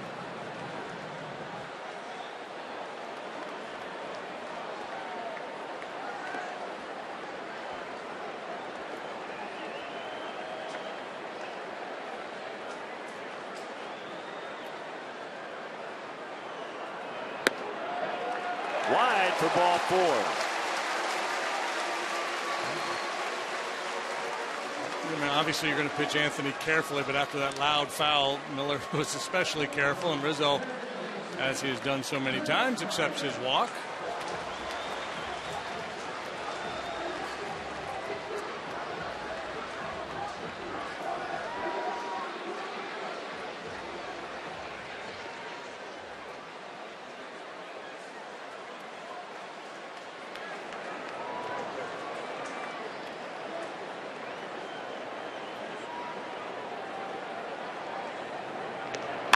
Bryant the left field corner. Let's see if Rizzo can score. He's on his way to third. Gary Jones saying, come on in, as Bourne had a little trouble with it. And we are tied at 3.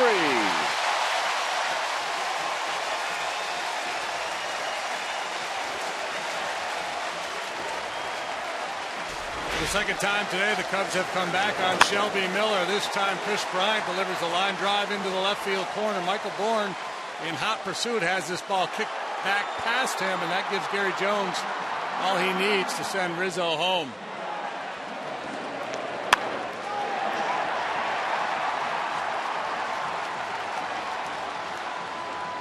Funky hop out there on Bourne, and Rizzo's peeking back over his shoulder. Whoop, got a little wobbly around third, still looking. Bourne has not played a lot of the corner outfield in this ballpark. And that quirky area down there in the corner helped out the Cubs as Montero sends one high and deep out to right center. Markakis after it. It's going to hit the track. Bryant's going to score. Montero to second with a double, and the Cubs lead. Back-to-back doubles.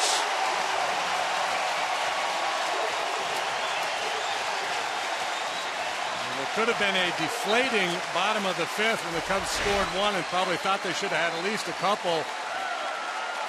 No issue now as they come back here in the bottom of the sixth. Go walk double-double to take the lead. Great swing of the bat by Montero. They're playing him a little bit the other way. Maben was in left center. Miller's like, oh, nobody run under that ball. Well, they weren't really positioned to make that play in right center.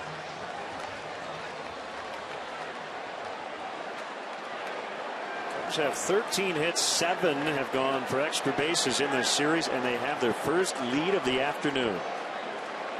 4-3 here in the sixth.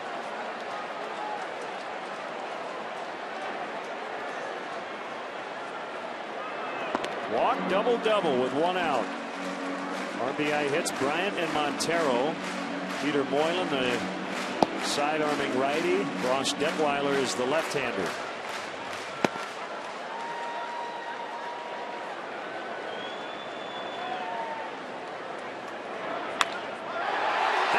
Is in. Montero will be held by Gary Jones. He had to make sure that liner got past Simmons.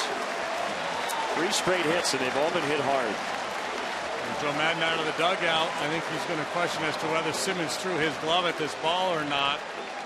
It is not against the rules if in the attempt to trying to make a play, the glove slips off your hand. I think Joe right now is asking whether he can challenge it or not.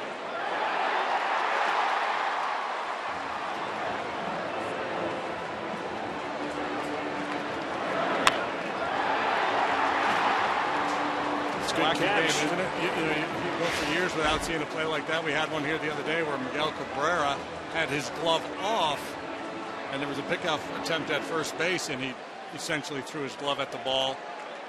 That probably should have been ruled an illegal play on Cabrera. This one here, it looked like it was okay.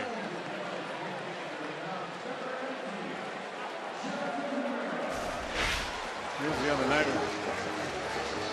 Cabrera's rearranging the furniture there, and then he doesn't have his glove on. And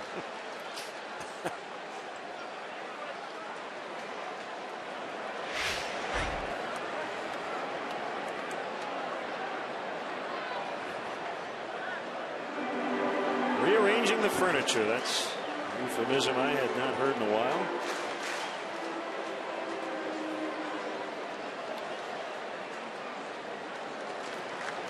Jonathan Herrera off the bench, first and third. Now trying to tack on. And he slaps a bunt foul.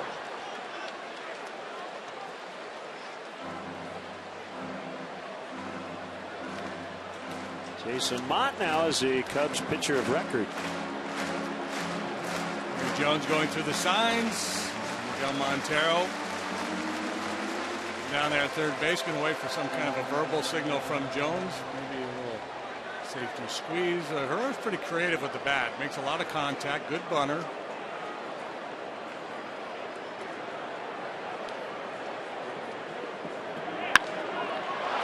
Could be 2. And Simmons will just take it by himself. 6-3 on the double play to end the inning, but the Cubs take the lead for the first time. Doubles by Bryant and Montero. It's 4-3.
They still remain a timeless tradition in Chicago. No experience quite like it. Visit Cubs.com/bleachers to buy tickets and learn more about the available spaces.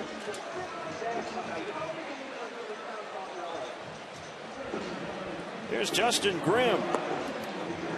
And with the nasty curveball. Pitching in the 7th inning. Cubs lead by a run, 4-3. 2/3 of an inning last night for Justin. Joe Madden said after the game and repeated this morning he was hoping to stay away from Grimm, but in a situation where he thought the Braves might get a little something going, didn't want to have to get Strop and Rondon cooking, so he brought Grimm in. He was efficient through just 10 pitches, so out he comes again for the 45th time, and you see why Joe Madden likes to call his number. He's been really good.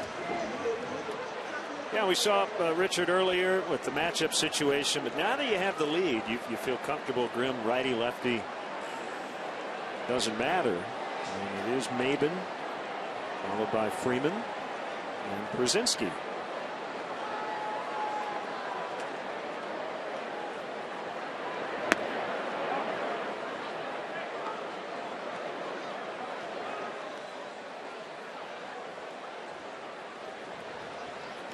Every team likes to have matchup pitchers in the bullpen, but I think every manager would, if he could, just give me 7 guys who get people out. Yeah, and then ultimately everybody's looking for that model like the Royals have, where you have that trifecta who can go 7, 8, 9 and just shorten the ball game. Put it on cruise control for the manager.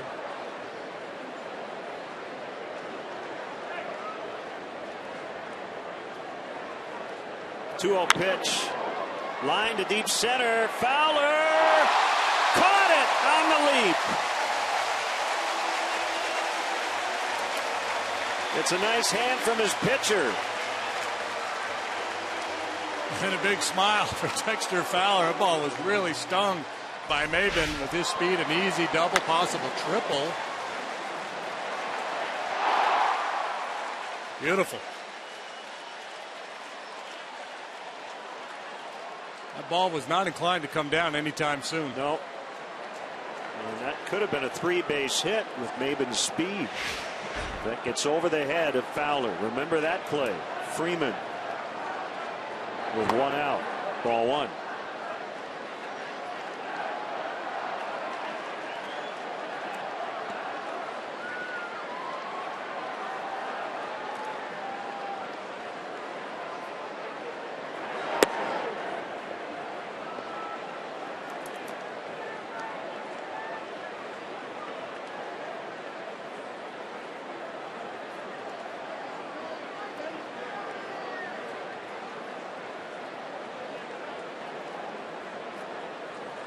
That's why he's pitching in a one-run game in the 7th. High fly ball, Soler into right center. Fowler near him, and it is Jorge to make the catch on the warning track. Right at the very end of that play, Fowler seemed to panic a little bit. He wasn't quite sure Soler was going to catch it. Yeah, well, Jorge's looking down and trying to find Dexter. Took his eye off the ball.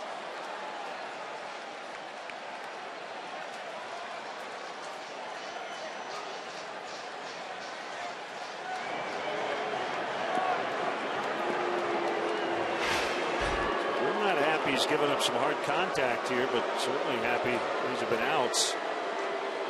I think Soler probably told Dexter, hey, by the way, if we collide, you're probably not going to win that one. just telling you, I know you're the center fielder. The captain.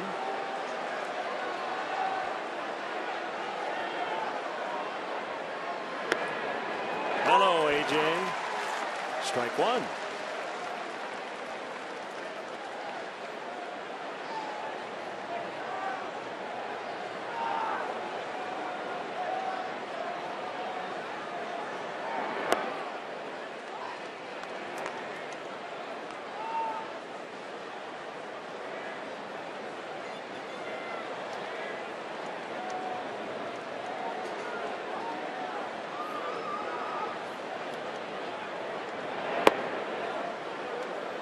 Two and one.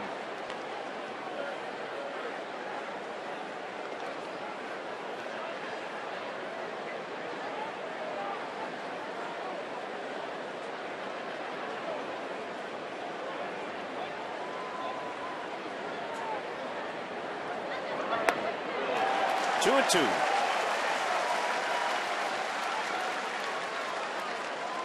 The curveball is one of the best in the league.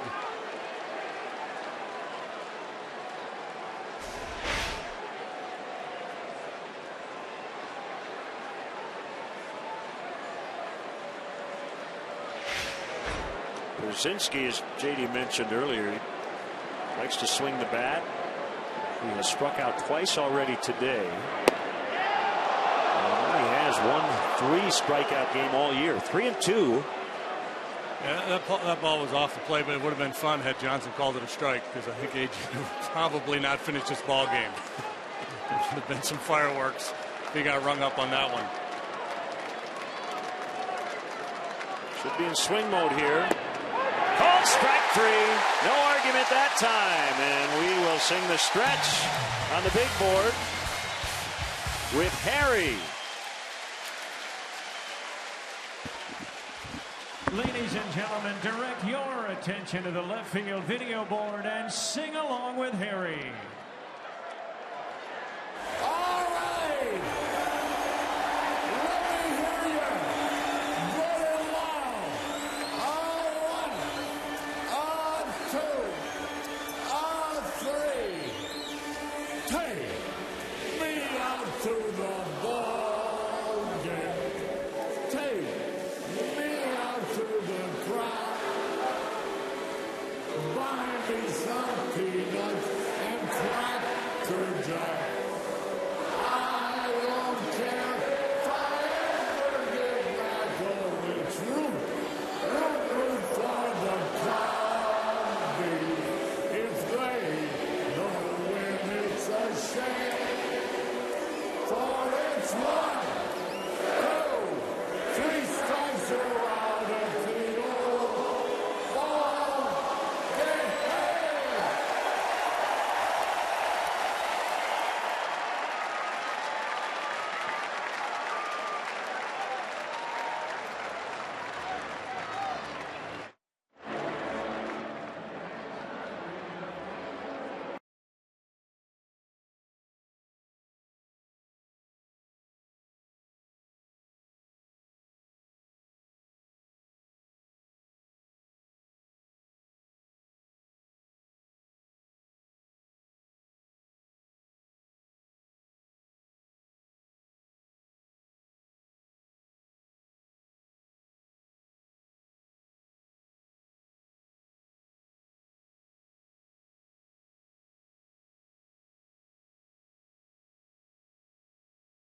We continue on, bottom of the 7th. Shelby Miller trailing by a run, but the pitch count in very good shape. That's only his 85th pitch, and I think Freddie Gonzalez is going to give him every opportunity to hang in there and try to win this game. But the Cubs are making some really hard contact as Addison Russell has a leadoff double.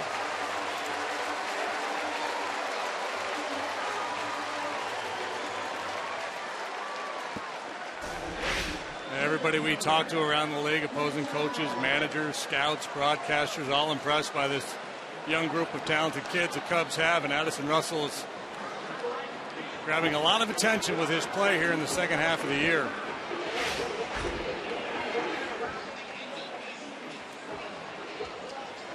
We'd like to welcome all of our viewers watching on MCG in Oskaloosa, Iowa today.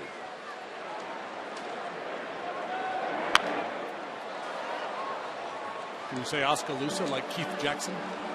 Oskaloosa.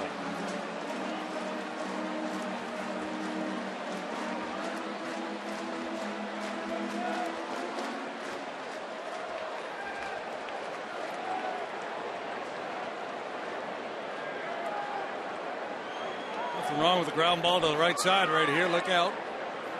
Someone sneaking in behind Russell there at short.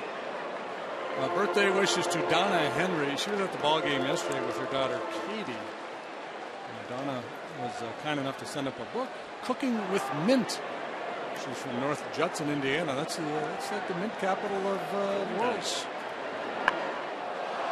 You have a mojito as well while you're at it, as Fowler fouls out on the bunt attempt. The intent was good, the execution not so much. Still a couple chances to get that run home, and now Freddie Gonzalez is going to try to make it tougher for these left-handed hitters to get that done.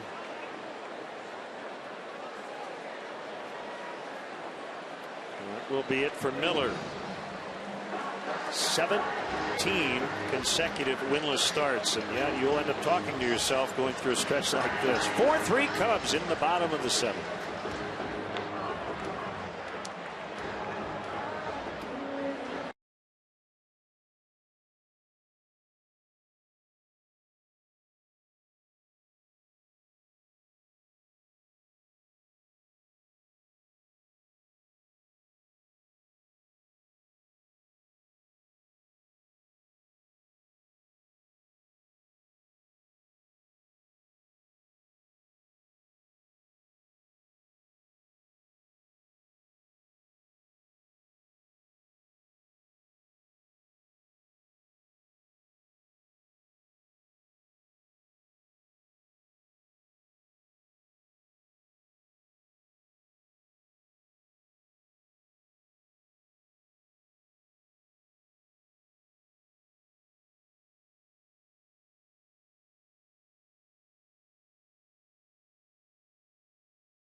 Detweiler has worked 33 times between the Rangers and the Braves. He's 1-5 with a 6.62 ERA. He's been hit hard, right-handed hitters in particular, so he comes in here for the lefties. And they've only managed a 190 batting average against him. He's allowed 10 long ones. Fastball, slider, and a changeup. He's a guy who's fastball dependent really a couple years ago. But 90% of the time he threw his fastball. He's backed off that some now, mixing in a few more curveballs.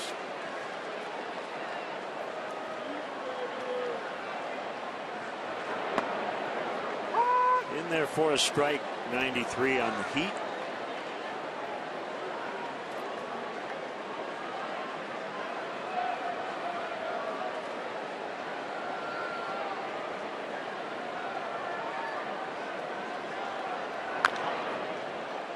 Middle in, he's pretty good against left-handed pitching. He hasn't had a ton of at-bats against southpaws, and the numbers aren't great, just 222. But look at his at-bats against lefties. He hangs in there pretty well. So I think over time he's going to post pretty good numbers against left-handed pitching.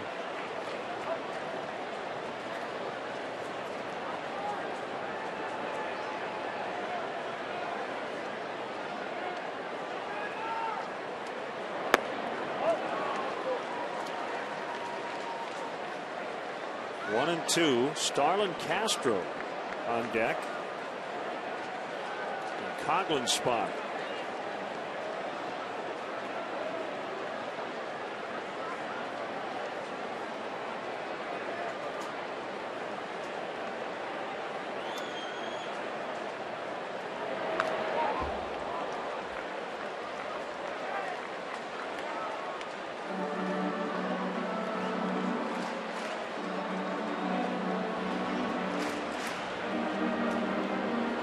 Those guys are the M&M boys, Carahan and Moylan. Not Marison Mantle. Nope.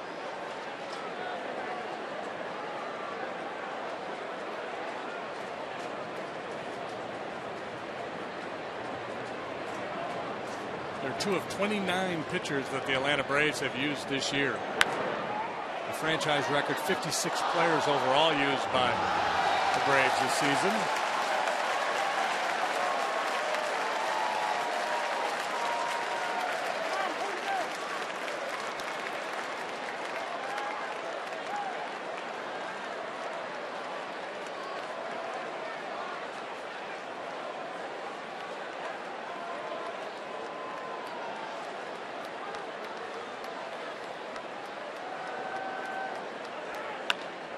Ground ball deflected by Miller. Simmons will pick it up, and he has just enough time to make the play. 1-6-3 for the deflection.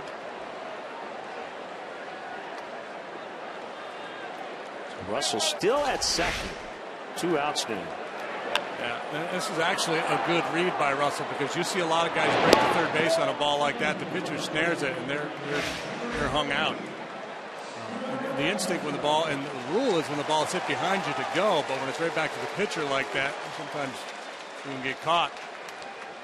So Detweiler, one and done. Castro announced. Here comes Peter Moylan when we return.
Back surgeries, couple of Tommy John operations, shoulder surgery, but he is back.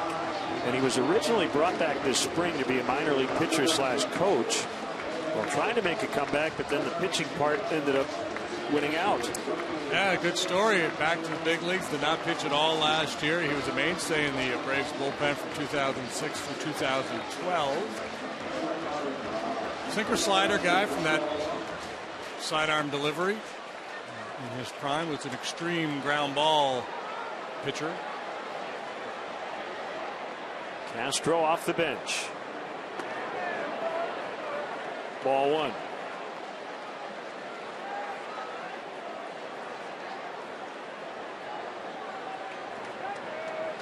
Moylan is from Australia. Signed with the Twins back in 1996. He's 36.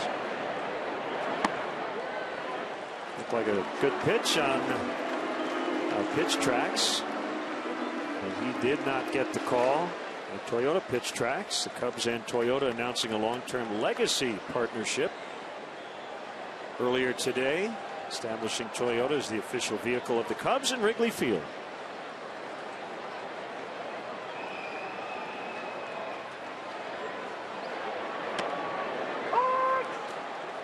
Two and one. The last one was better than that one.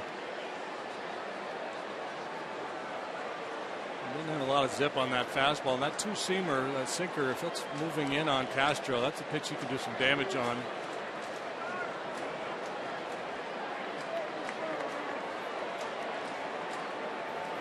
Not only did Moylan have injury problems, but actually quit baseball at one point. Ground ball to short.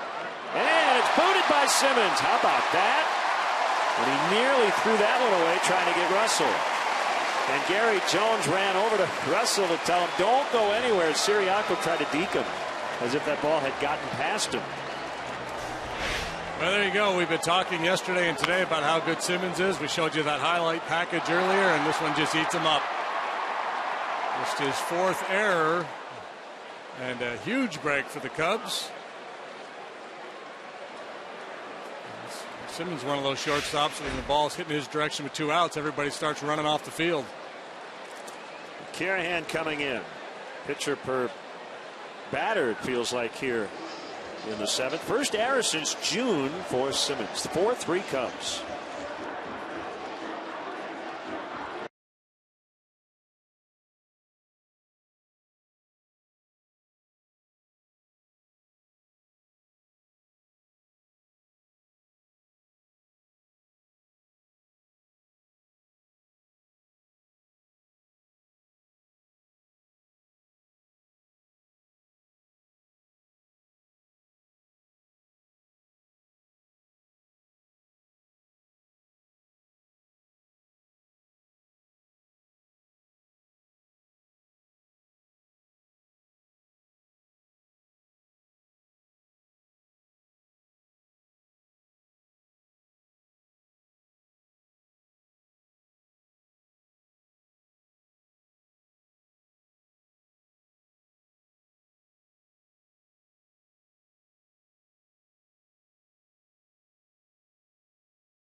Fastball slider.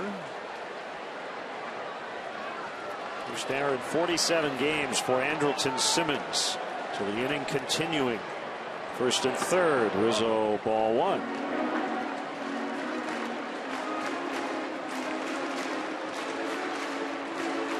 Fifth, sixth, and seventh inning here. The Cubs applying a lot of pressure. Not just applying pressure, scoring runs. But a ton of base runners.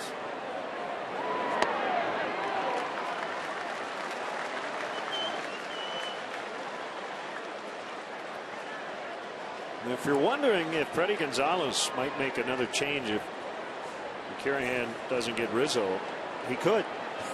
There's a righty up, possibly for Bryant. It's David Ardsma. 3 balls, no strikes. I don't know what the record is for pitchers used in an inning, but the Braves may near it.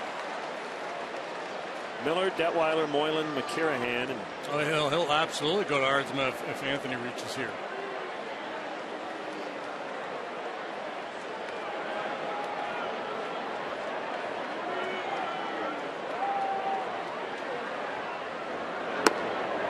That's a strike.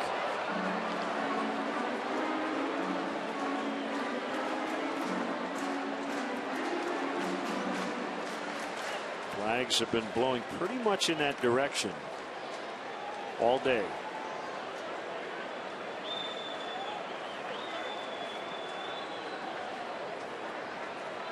Gonzalez doing everything he can to try to keep this game close. This club has lost leads twice. They've only won 2 games in their last 21 road tries. Ground ball, base hit in the right. Russell scores. Castro makes the turn. He'll head to third. 5-3 Cubs here in the 7th.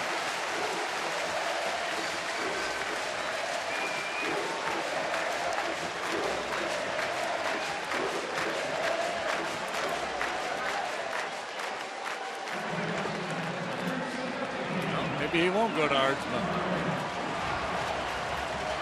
Well, with a 2-run game now, he may just decide to keep McCarrahan in. So I guess ironic in a way that McCarrahan gives up a hit instead of a walk, and we'll get another batter as a result.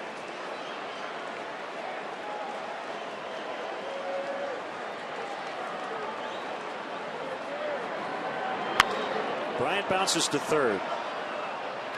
Siriaco will fire to second. Nice play by Rizzo. Oh, I love it. Oh, wait a minute. Chris Bryant is standing at the plate. Does he think that ball hit him? He's looking at his manager. Hang on 1 second. Braves are heading off the field. Let's see.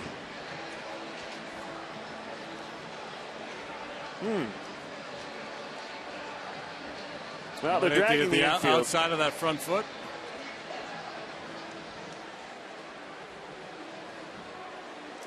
Adrian Johnson has not made any indication that Joe might be able to challenge this. This is Rizzo. The heads-up play here. If he's able to beat this, that run counts. Second time I've ever seen it tried. Cubs get a run. 5-3.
It's Eileen and company having a good time here at Wrigley. Tweet your strongest fan photo to Northside Data Strong Fan, and you just might see yourself in an upcoming broadcast. Brought to you by T-Mobile. Very smart play again by Anthony Rizzo. If you're wondering why does he run through the base here? Well, he is trying to reach there. If he does beat the throw to second, that run could score, although Castro stopped before he got to the plate as Chris Bryant was trying to argue he fouled it off his foot. Rizzo ultimately is going to be out, most likely. But that's a desperate situation anyway. Yeah, you're just trying to steal a run there, and you know, the thinking being that you're faster running straight through the bag than you would be if you tried to slide. So it's one of those plays guys talk about in the clubhouse. Hey, you know, if this opportunity ever comes up, it's a, you know, the opportunity to pull it off, and you got to make sure it's not a play you could beat otherwise, right? Because you don't want to just give yourself up if you could have beaten it with a conventional slide. The only other guy I saw try it was Brad Ausmus, and he's an Ivy Leaguer, so it has to be a smart play.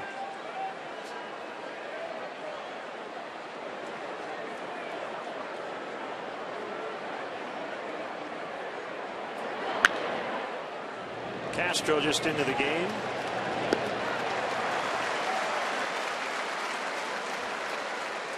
One out. And now Pedro Siriaco. Dueling Pedros.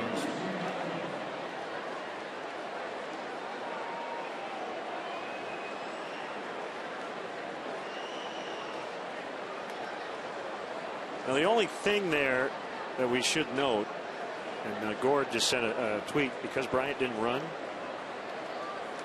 If Rizzo had beaten that throw at second, and Castro didn't score, but the force play at first would have negated it. But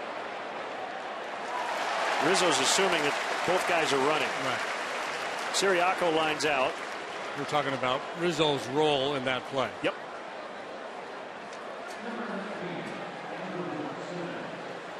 That was a very smart play by Rizzo.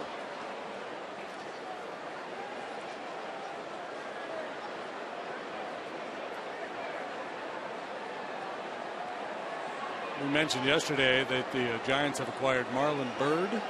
With all the injuries to their outfield, they sent Chris Heston, the starting pitcher, to AAA Sacramento today. So Heston, who's 11-7 through no hitter this year, but he's on his way to AAA. He has really struggled of late.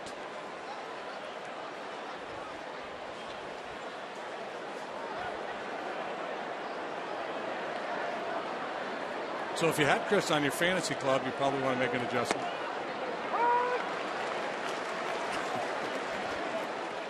Cub Edwin Jackson. He's playing catch right now. Bullpen catcher not down in a crouch. Bryant backs up. And Strop works a 1-2-3 eighth inning. Cubs lead by a pair.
Elgin Toyota upcoming schedule. 2 more in this series. Makeup game versus Cleveland on Monday, and then off to the West Coast. We'll be on CSN late night on Wednesday, and then Thursday afternoon. Games 2 and 3.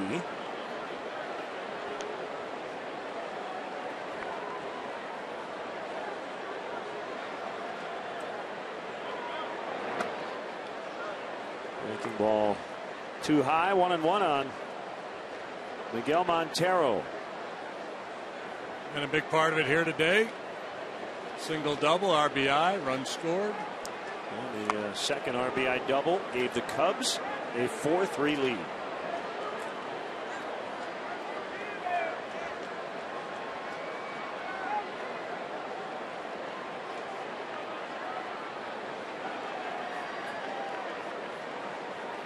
This could be Shelby Miller's 9th loss in these last 17 starts. Backhanded play Peterson, and he gets Montero.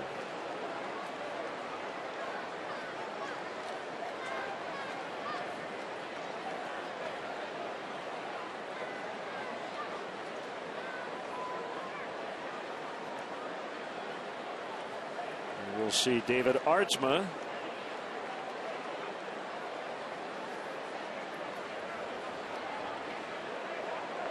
when we return in the 8th.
Artsma Moylan all the way back from some pretty significant injuries.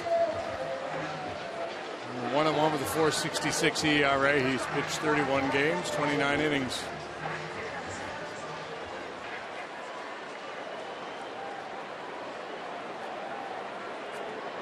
One out, nobody on. Jorge Soler, the batter, has reached twice on a walk and a single in 3 tries.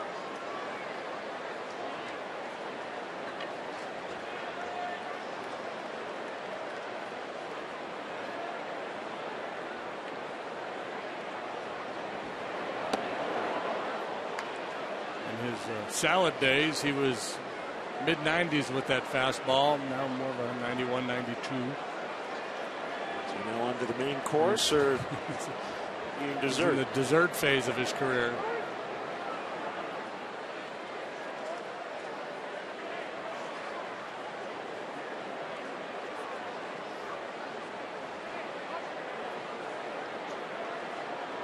Starts with a splitter grip.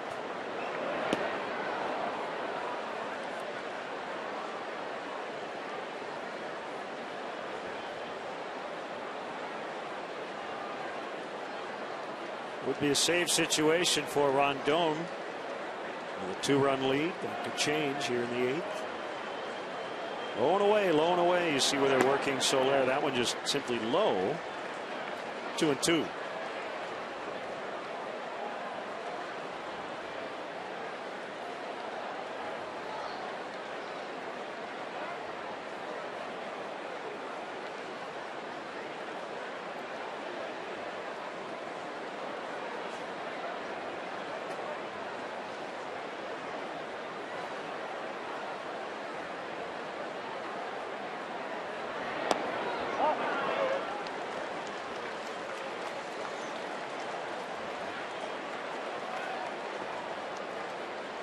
David Ross to pinch hit next.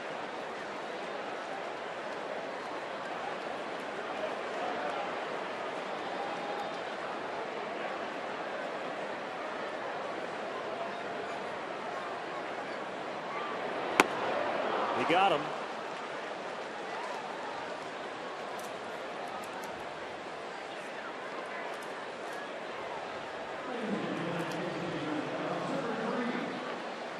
Former Brave David Ross. Hardsma, former Cub, pitched for the Cubs in 2006. He's been a former a lot of things like David Ross.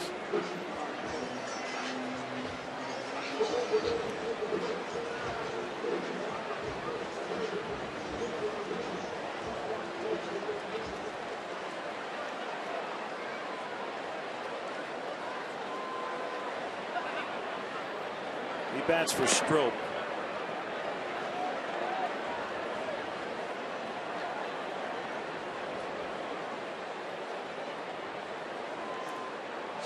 Bourne, pinch hitter, and Markakis in the ninth for Atlanta.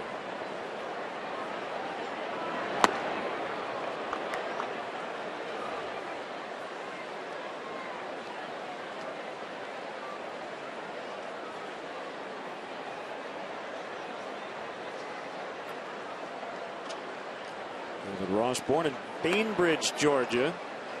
To high school in Tallahassee, Florida. College was at Auburn and the University of Florida. Dodgers grabbed him in the 7th round in '98. Sharply hit on the ground into center.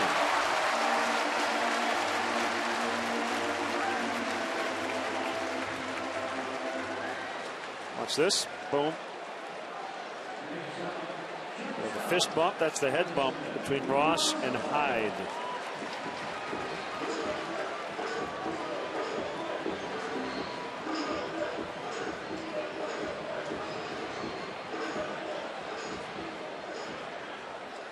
So I'm assuming the players picked their favorite 90s walk-up music for today? I think so, yeah. I don't know if they picked it. If some of those guys made suggestions and just the entertainment crew here did the rest.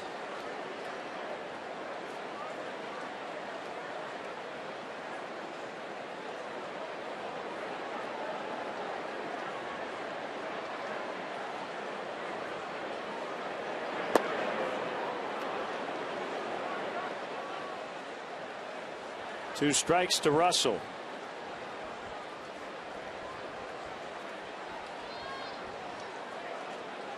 Probably doesn't have too many vivid memories of the 1990s.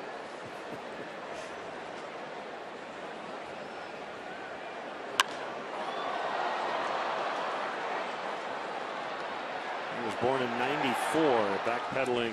Maben makes the catch, and the inning is over. We will go to the ninth. Cubs lead 5-3.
the Braves here in the top half of the 9th inning.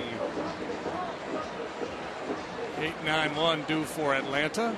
Hector's been on quite a roll here of late. And by late, I mean like since May. Overall, 4-2 with a 1.65 ERA for the season. He has converted 21 of 25 save opportunities. He struck out just about a man per inning pitched. That little dude is having himself a time. An 0.50 ERA for Rondon, dating back to May 25th. Cornerman pulled in against Bourne, who looks at ball one.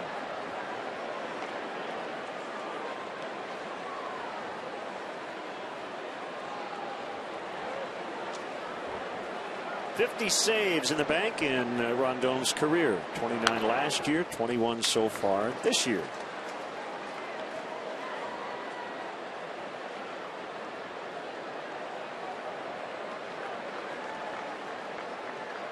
Did not pitch in the Tiger series.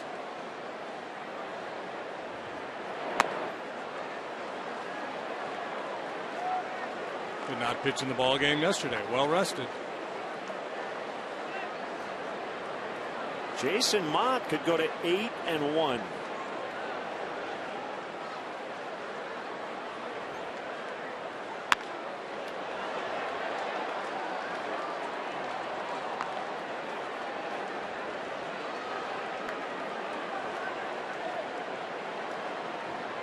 Shelby Miller could drop to 5-10.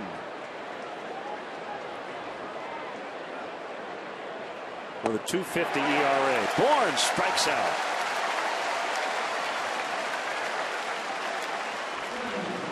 There's no crying in baseball, but I think we would forgive Shelby Miller if he were to shed a few tears with the way things have gone for him this year.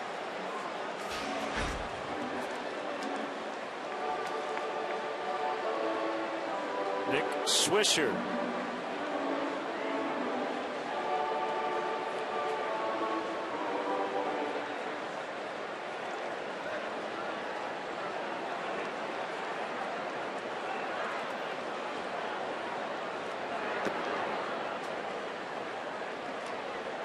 One ball, no strikes. So Bourne and Swisher both came over earlier this month.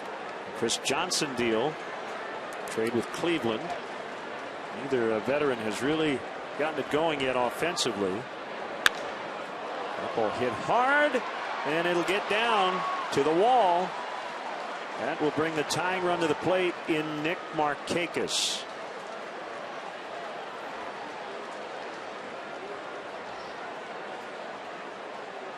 It's first a base runner for the Braves since the 2-out single by Sirocco in the 5th.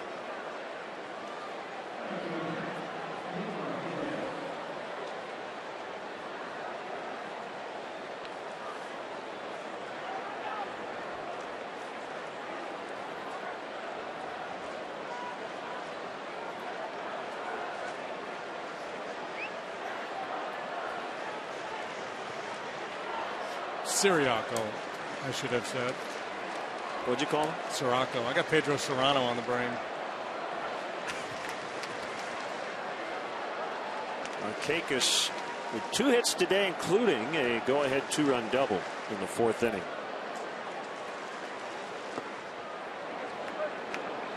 Markakis earlier in the year was hitting in the middle of the batting order, but he wasn't hitting for power, and he's got good on-base skills. Probably makes more sense for him to be leading off nowadays. He's hit just 2 home runs this year.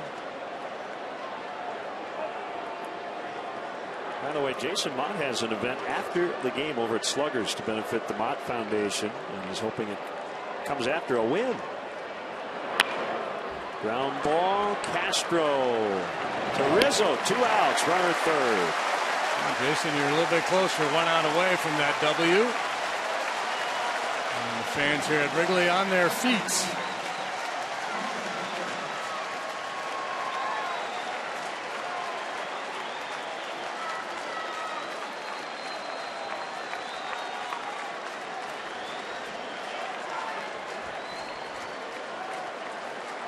Here's Maben.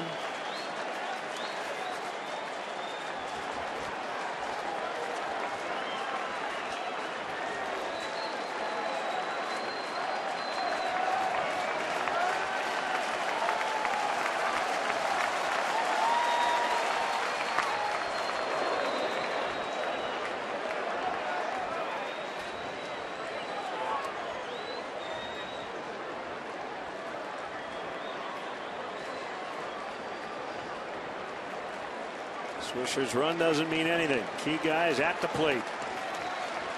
Rondon's 1-0 to Maben. Swing and a miss on a slider.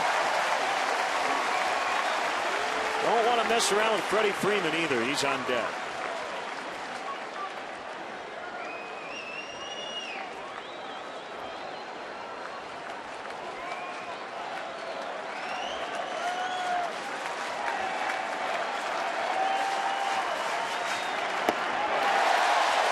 One and two.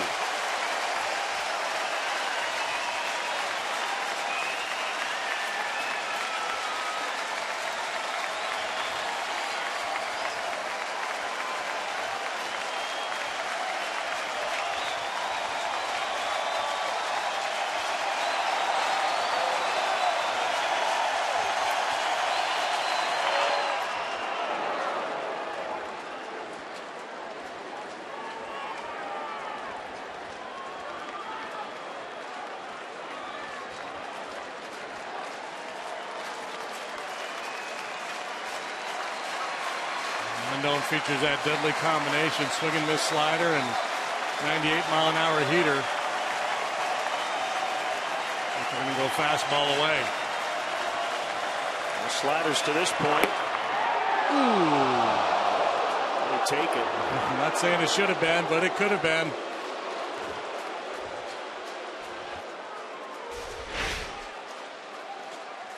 Good try, just a skosh low.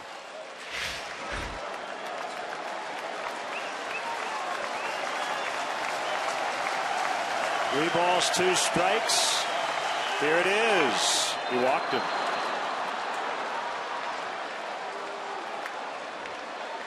That is a solid plate appearance from Cameron Maben. And that moment of anxiety at the plate, crowd going crazy to take those 2 pitches, and he gets Freeman to the plate.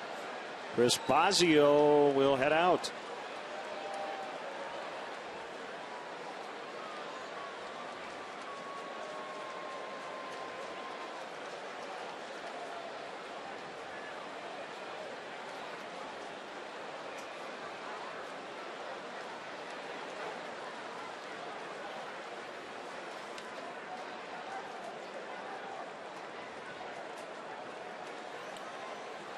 This is Freeman's second plate appearance against Rondon, so not much of a book for Freeman on Hector. Esposito out with some instructions.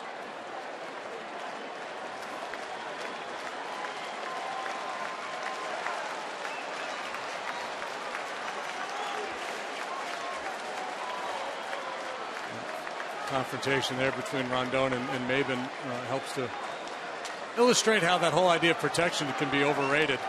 Because if you're ever going to be aggressive, it would be in that situation with Maben up there and Freddie Freeman on deck.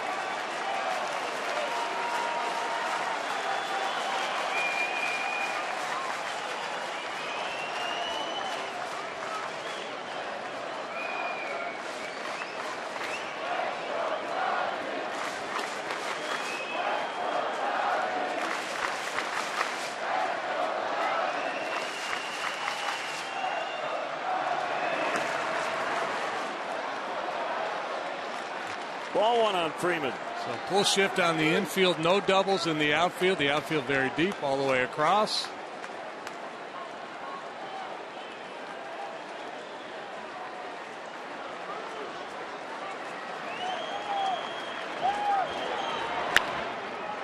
Past Rizzo, but Castro is there. Throw to first. Cubs win.